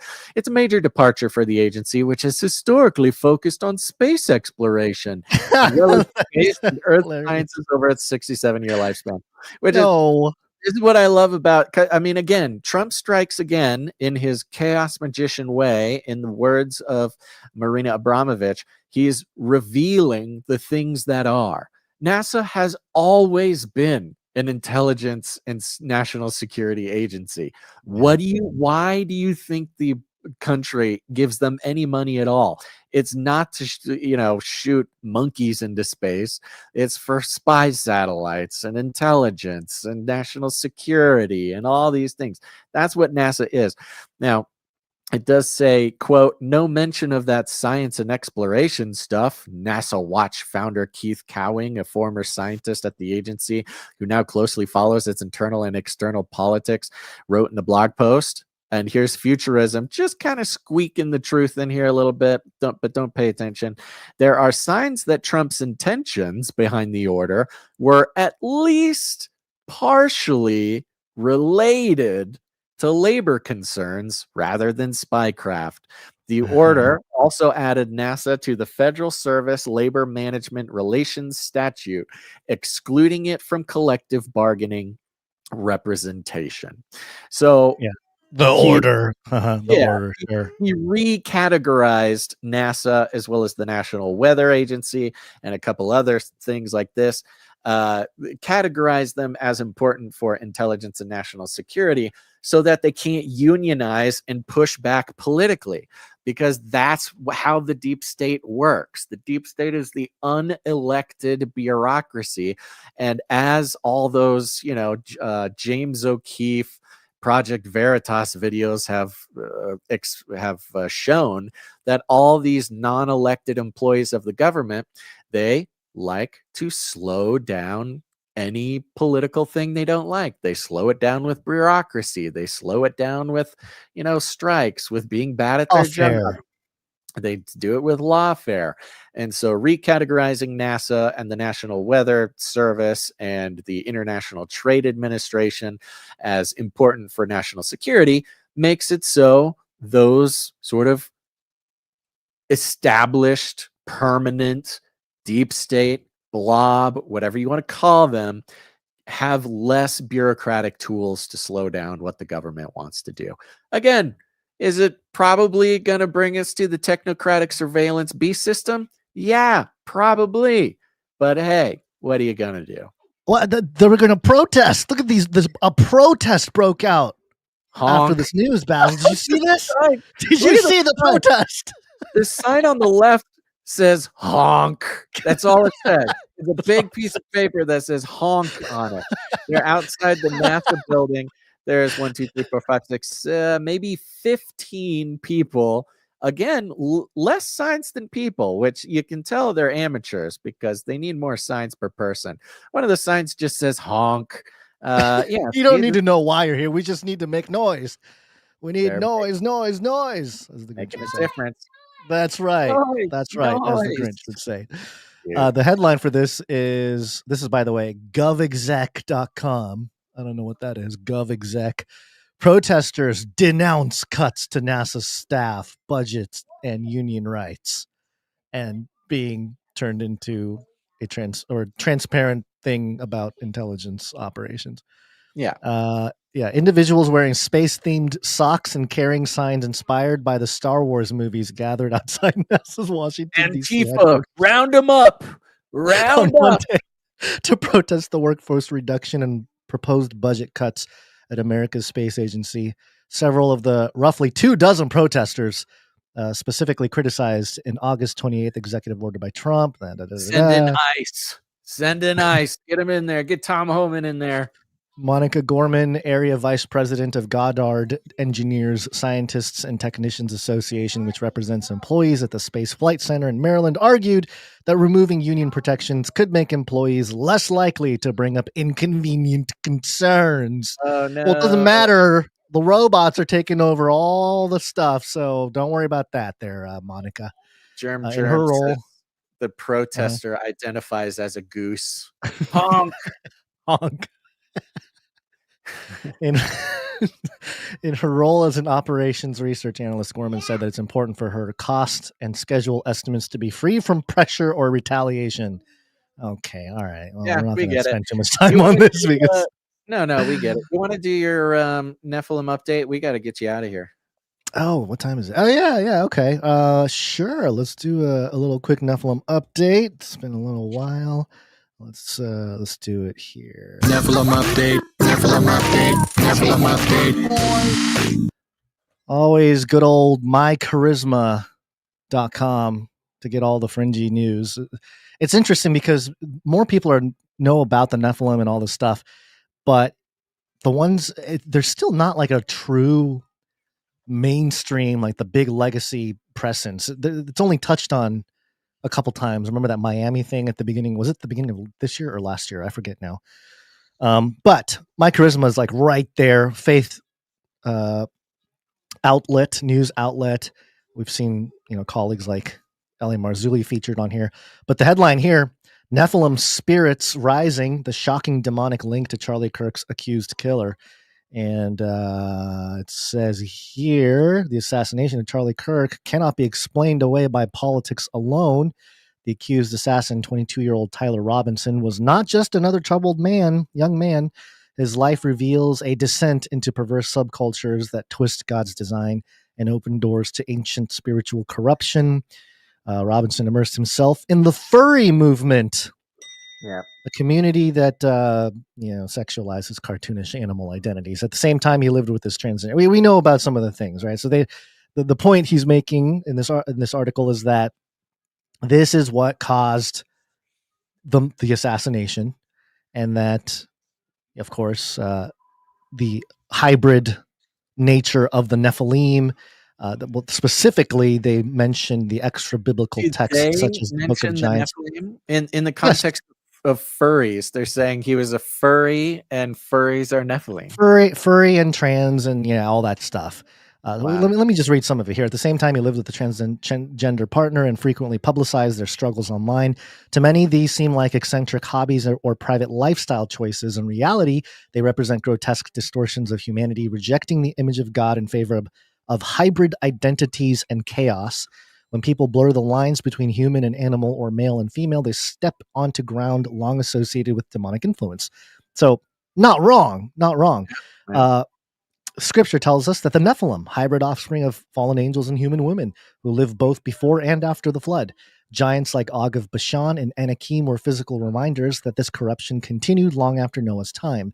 Extra biblical texts, such as the Book of Giants, found among the Dead Sea Scrolls, describe how fallen angels also defiled animals, producing monstrous hybrids that filled the earth with violence.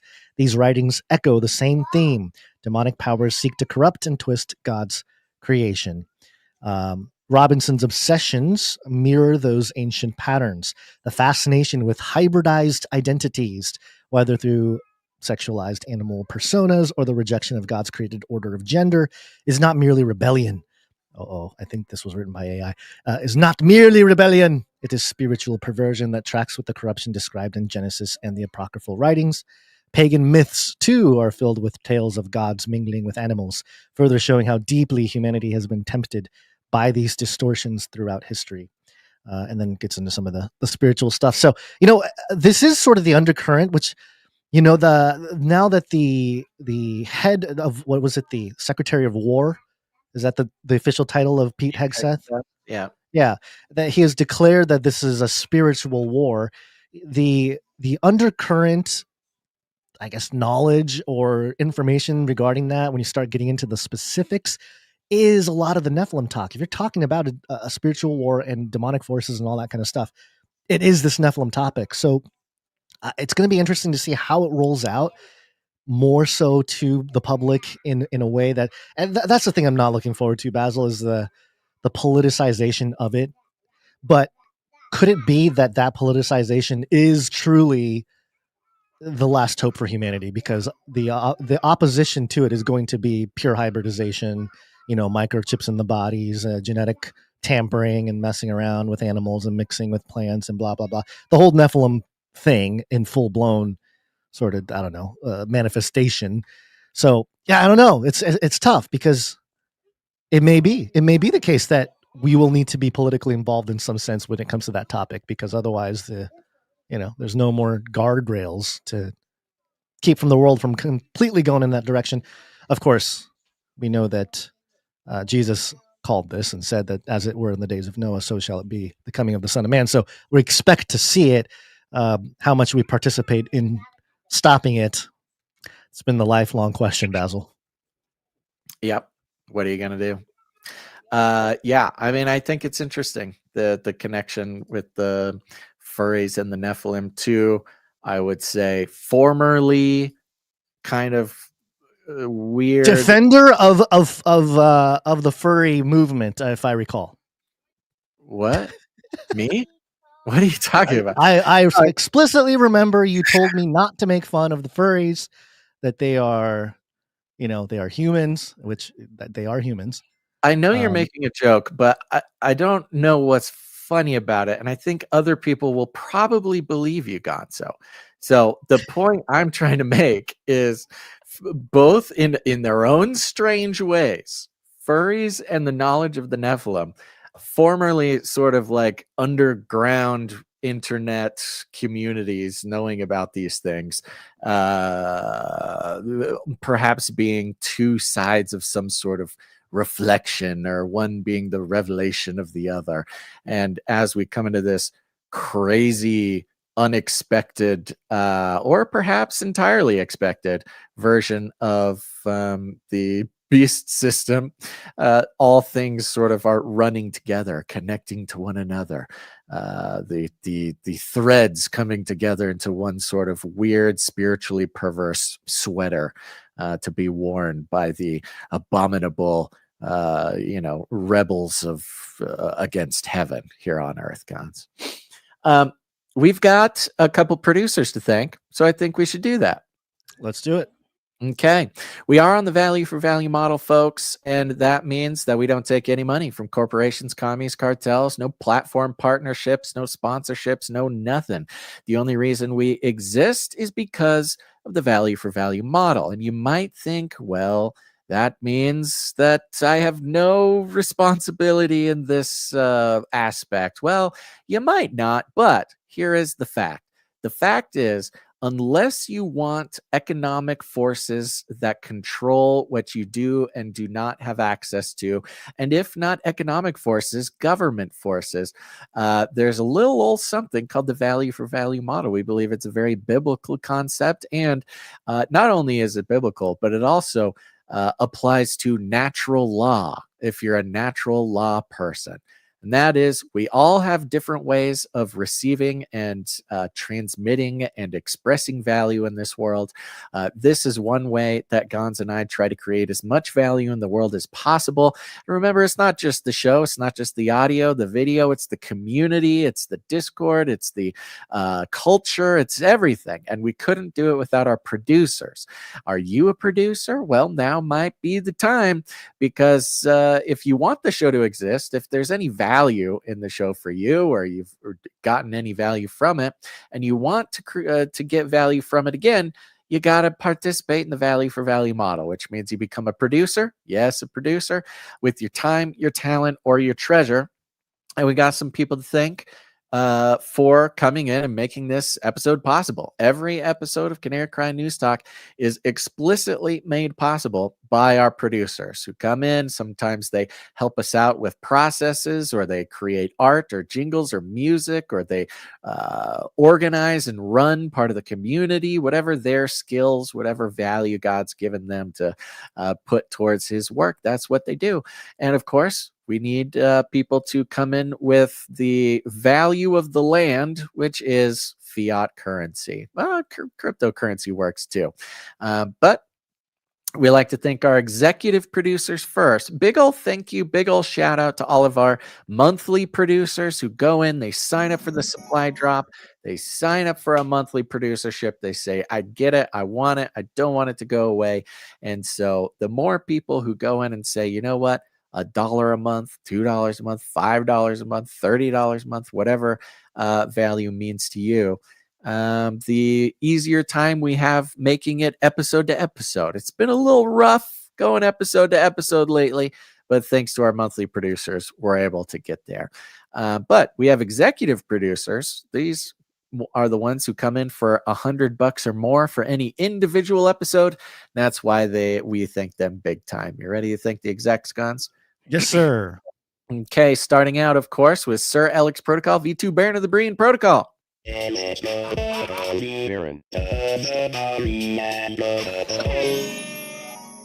for $100, 33 cents. Thank you. He's on a 426 episode streak and an 80 episode executive producer streak. Thank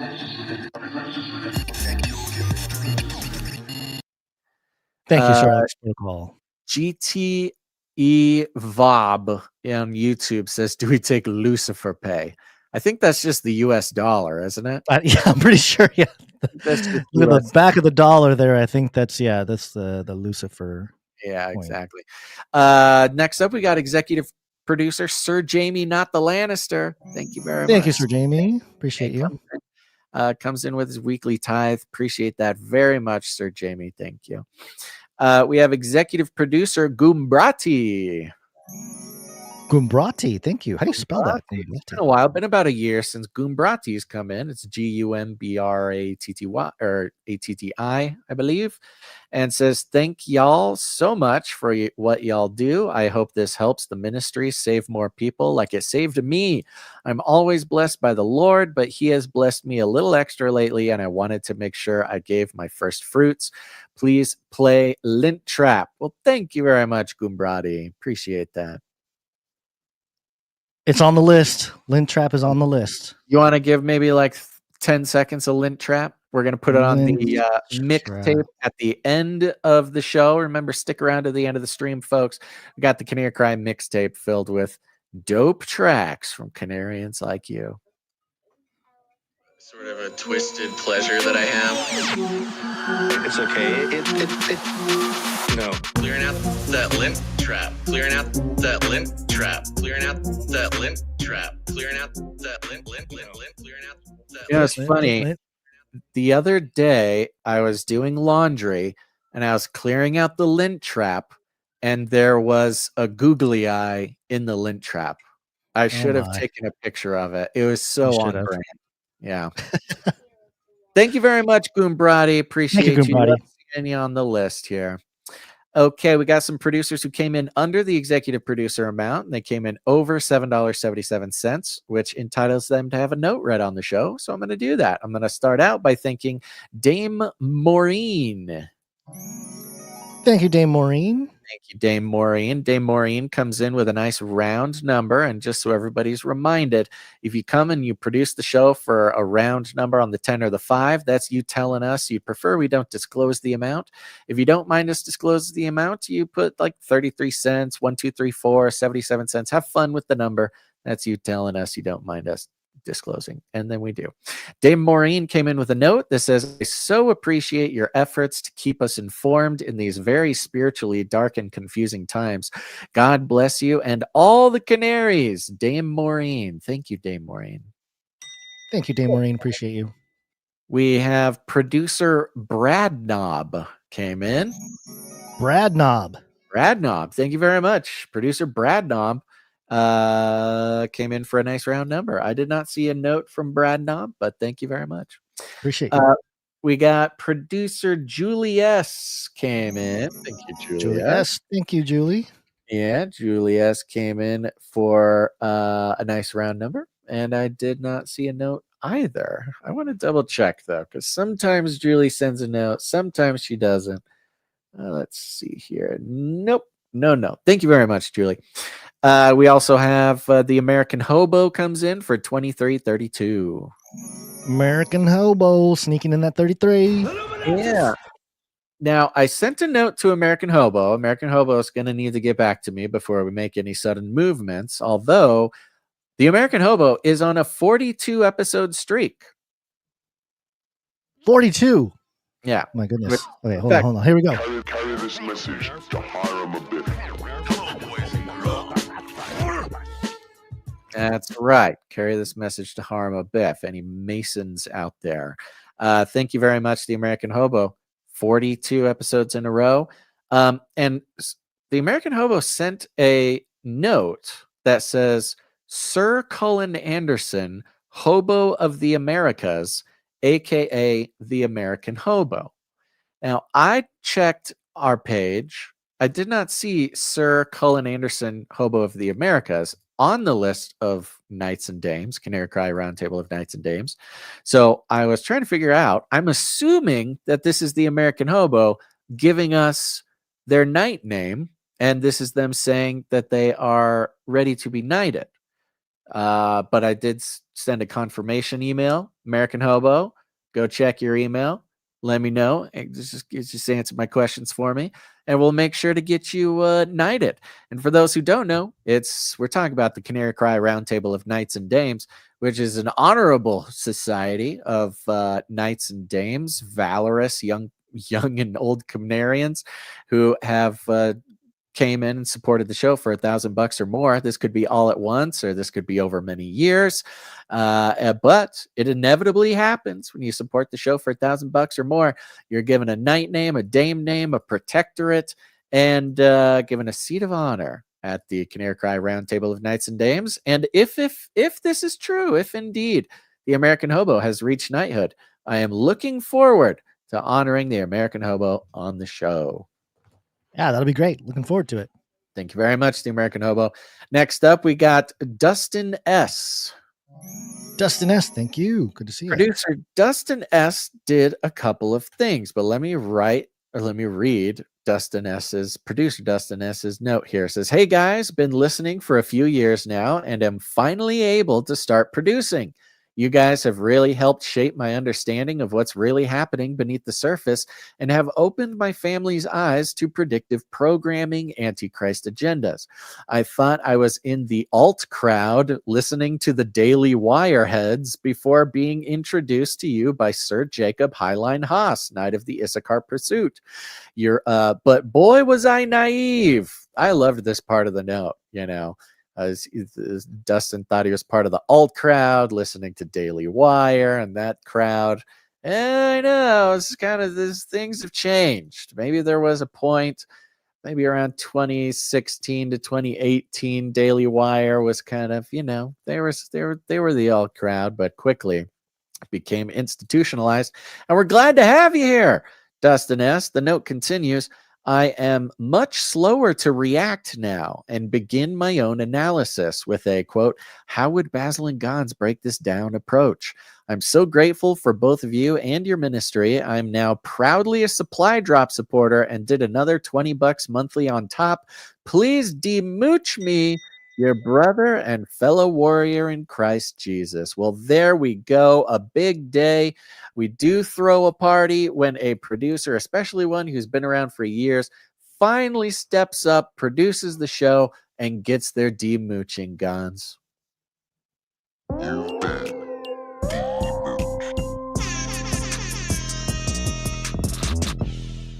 Refreshed. Big deal. Like Neo waking up in the goo cell in the Matrix. You're born again. You have been demooched.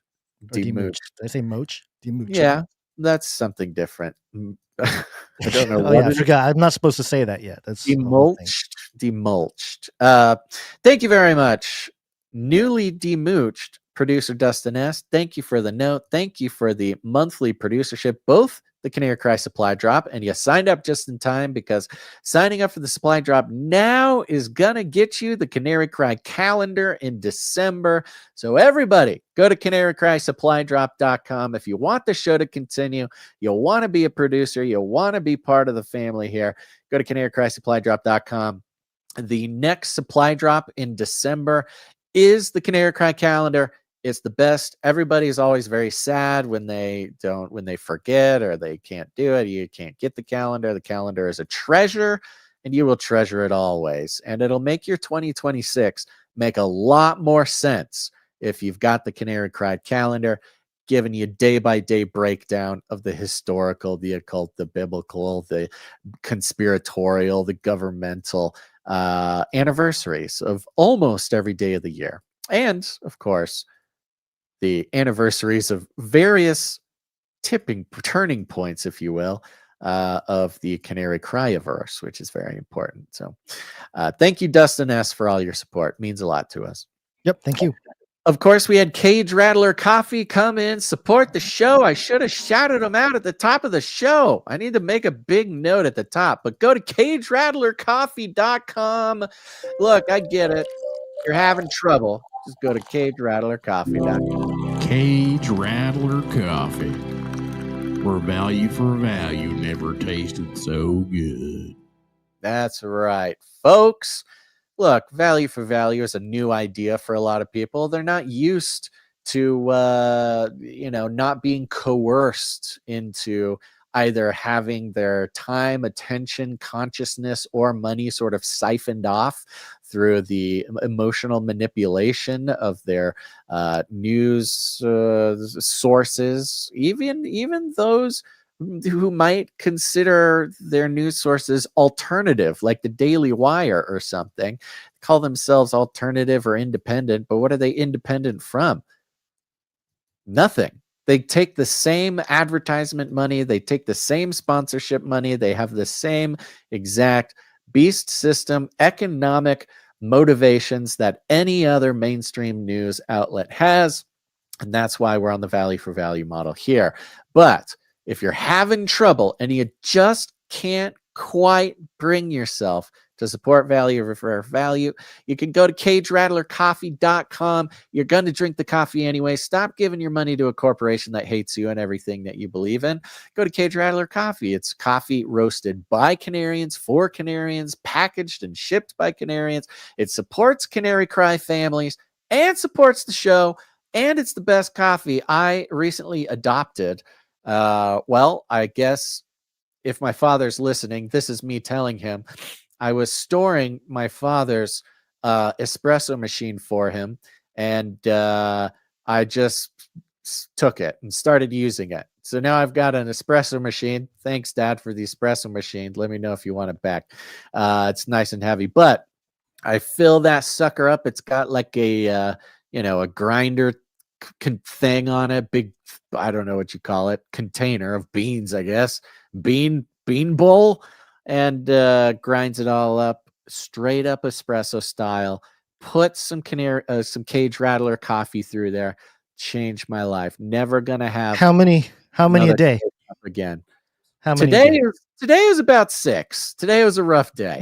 Okay, good. All right, I'm not, because I sometimes I get to like 3 or 4 or 5 and I'm like, man, I'm having quite a bit, but then I think like, man, some people are doing like 10, 20, some people are really getting in there.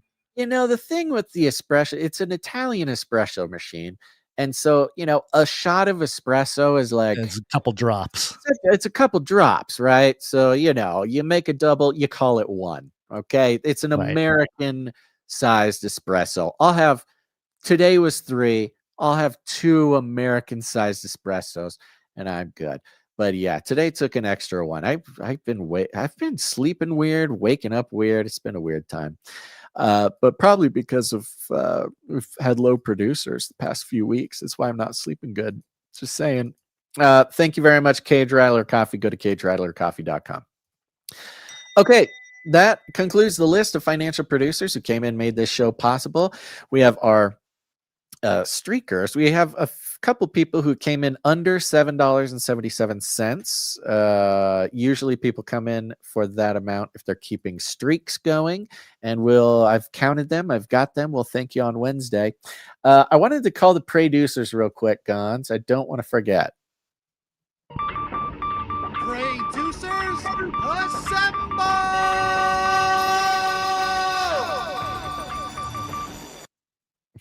Apparently Jesse on YouTube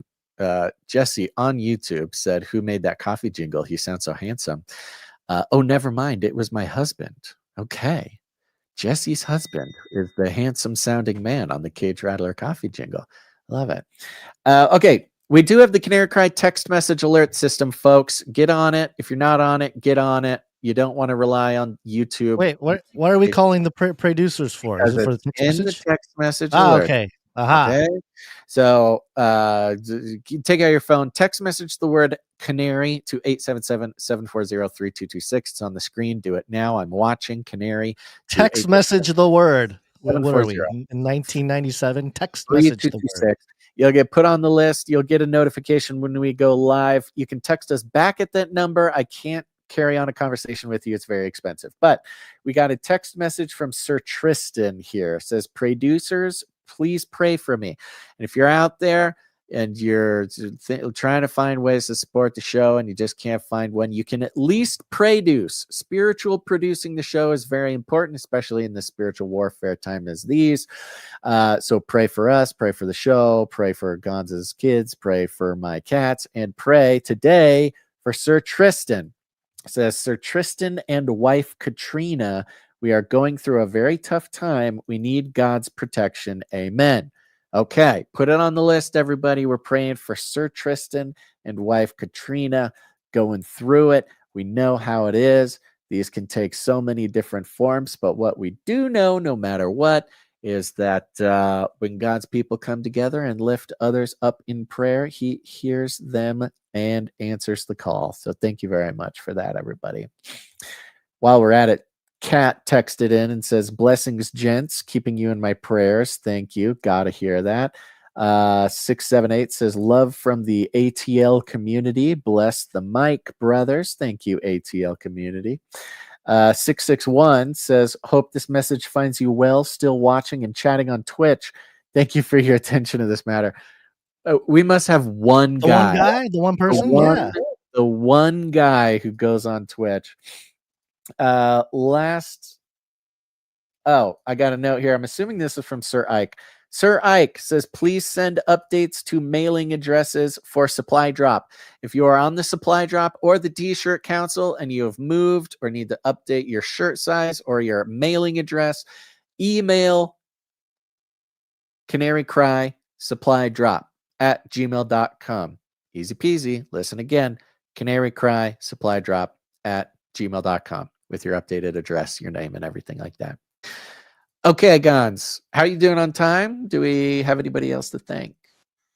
I think that's it for now. We did have some audio stuff that came in that we could do now, maybe? I don't know. It depends on the time, I guess, huh? Well, it's up to you. You're the guy. It's 3:17 right now. I think I'm okay for a few minutes. This is from Jonathan F. I thought it was a great little clip from, I believe it was a meeting with the Sept, the ADL CEO, Jonathan Greenblatt, and what he said about warfare and digital warfare. You must take this deadly seriously. Pushing extremists off Wikipedia might not seem equal to the challenge of pushing Hezbollah north of the Litani River.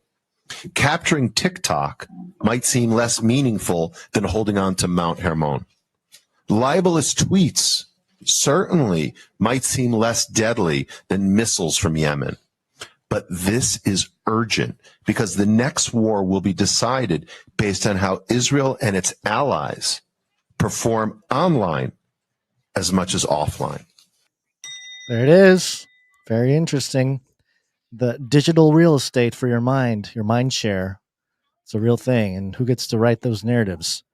I think we get to at least be in the battle, Basil, when it comes to some of that stuff. So thank you, Jonathan F. Appreciate you for sending that. Yeah. Anything else? I think that's it for right now. I know there's some stuff from a couple weeks ago, but not all of it was very clear to me what was going on with some of that. Okay. All right. So well, we'll go through it together. We'll figure it out. We'll bring it to the show. We'll start a little earlier next time. And remember, folks, you can go to canarycry.art. If you're drawing pictures, a graphic artist, if you're a musician, writing songs or jingles, or just finding clips, you can go to canarycry.art. You can upload that art there. We'd love to feature it on the show. Real quick, just because we did talk about the Trump Maha thing today, apparently he did mention vaccines. So let's do this and then we'll get out of here. You know, it's artificially induced. It's not like something that when you go from all of those, healthy babies to a point where I don't even know structurally if a country can afford it. And that's the least of the problems. To have families destroyed over this is just so terrible. I also, and we've already done this, we want no mercury in the vaccine. We want no aluminum in the vaccine. The MMR, I think, should be taken separately. This is based on what I feel, the mumps, measles, and all the three should be taken separately. And it seems to be that when you mix them, there could be a problem. So there's no downside in taking them separately. In fact, they think it's better, so let it be separate. The chicken pox is already separate because when that got mixed in, I guess they made it for a while, it really was bad. So they make chicken pox. Individually, they're okay. When you mix them, something maybe happens. So there's no downside in doing it. It's not like, oh, if you do it, bad things. No, it's only good side. And it may not have that much of an impact, but it may have a big impact. So let those be taken separately. And then hepatitis B is sexually transmitted. There's no reason to give a baby that's almost just born hepatitis B. So I would say wait till the baby is 12 years old and formed and take hepatitis B. And I think if you do those things, it's going to be a whole different, it's going to be a revolution in a positive sense in the country. Okay.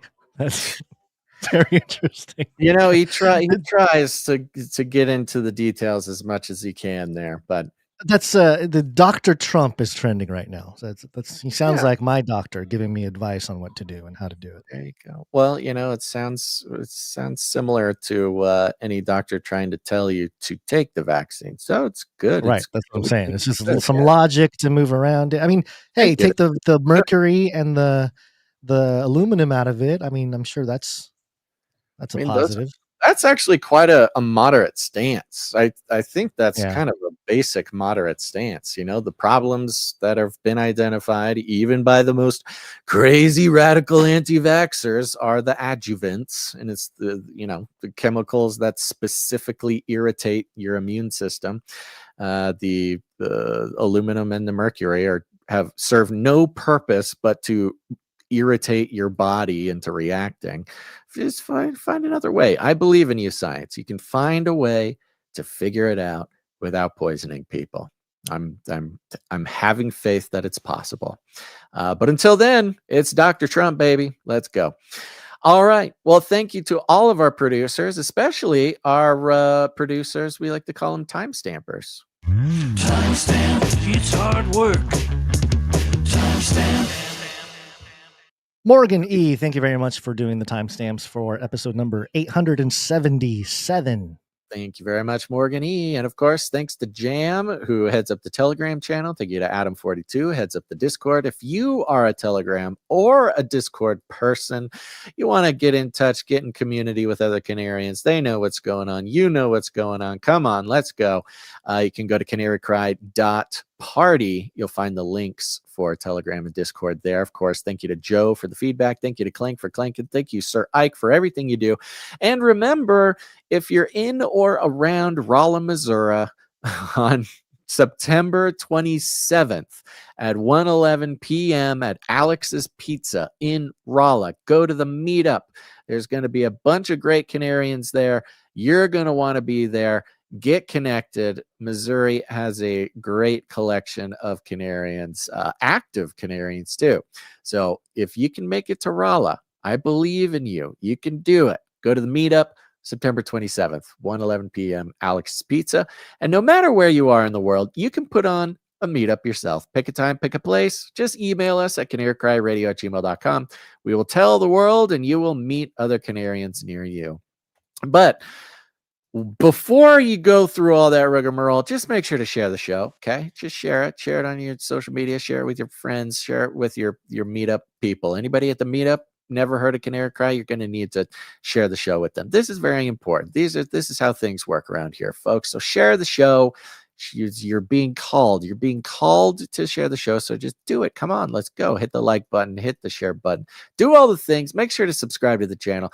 We like to call it rattling cages, and all you got to do is walk right up to him, grab him by the cage, and then you shake it. The end of the world occurred pretty much as we had predicted. I want to shake things up, stir up some controversy, rattle a few cages. Hey, stop that! You'll never silence me. I'm the last angry man, a crusader for the little guy. Leave the bird alone. Never. Rattle a few cages. Rattle a few cages. Human race will have every opportunity to improve.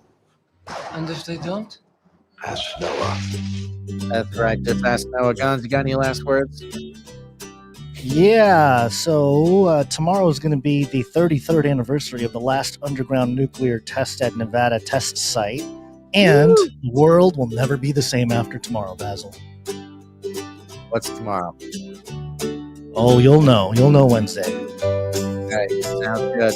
All right, there you go, everybody. Make sure to go to canarycrysupplydrop.com. Sign up, and you'll get the Canary Cry calendar in December. Don't miss out. Don't be sad. Just win. Just support the show. That's what we do around here. And thanks, everybody, for tuning in to this episode of Canary Cry News Talk. Make sure to tune in next time. But until then, think outside the cage.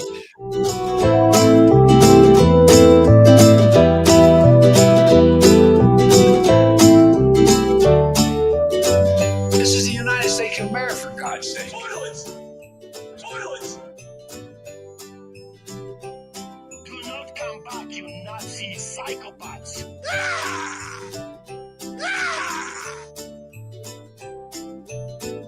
Give me a break.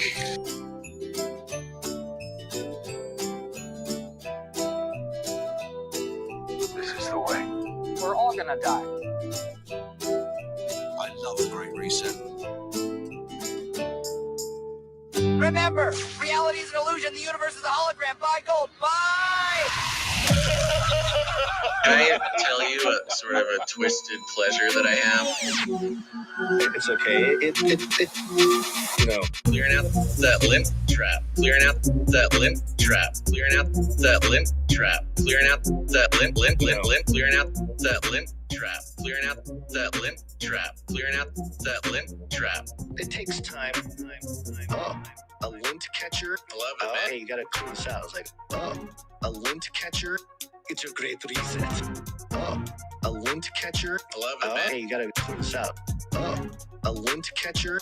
I love it, man. Yeah. I love peeling off that big old lint trap, rolling it into a ball, peeling off that big old lint trap. It's just like throwing it in the trash, really. Should I be saving this? No. You could knit it into a scarf or something? No. Surely. It's very soft. No.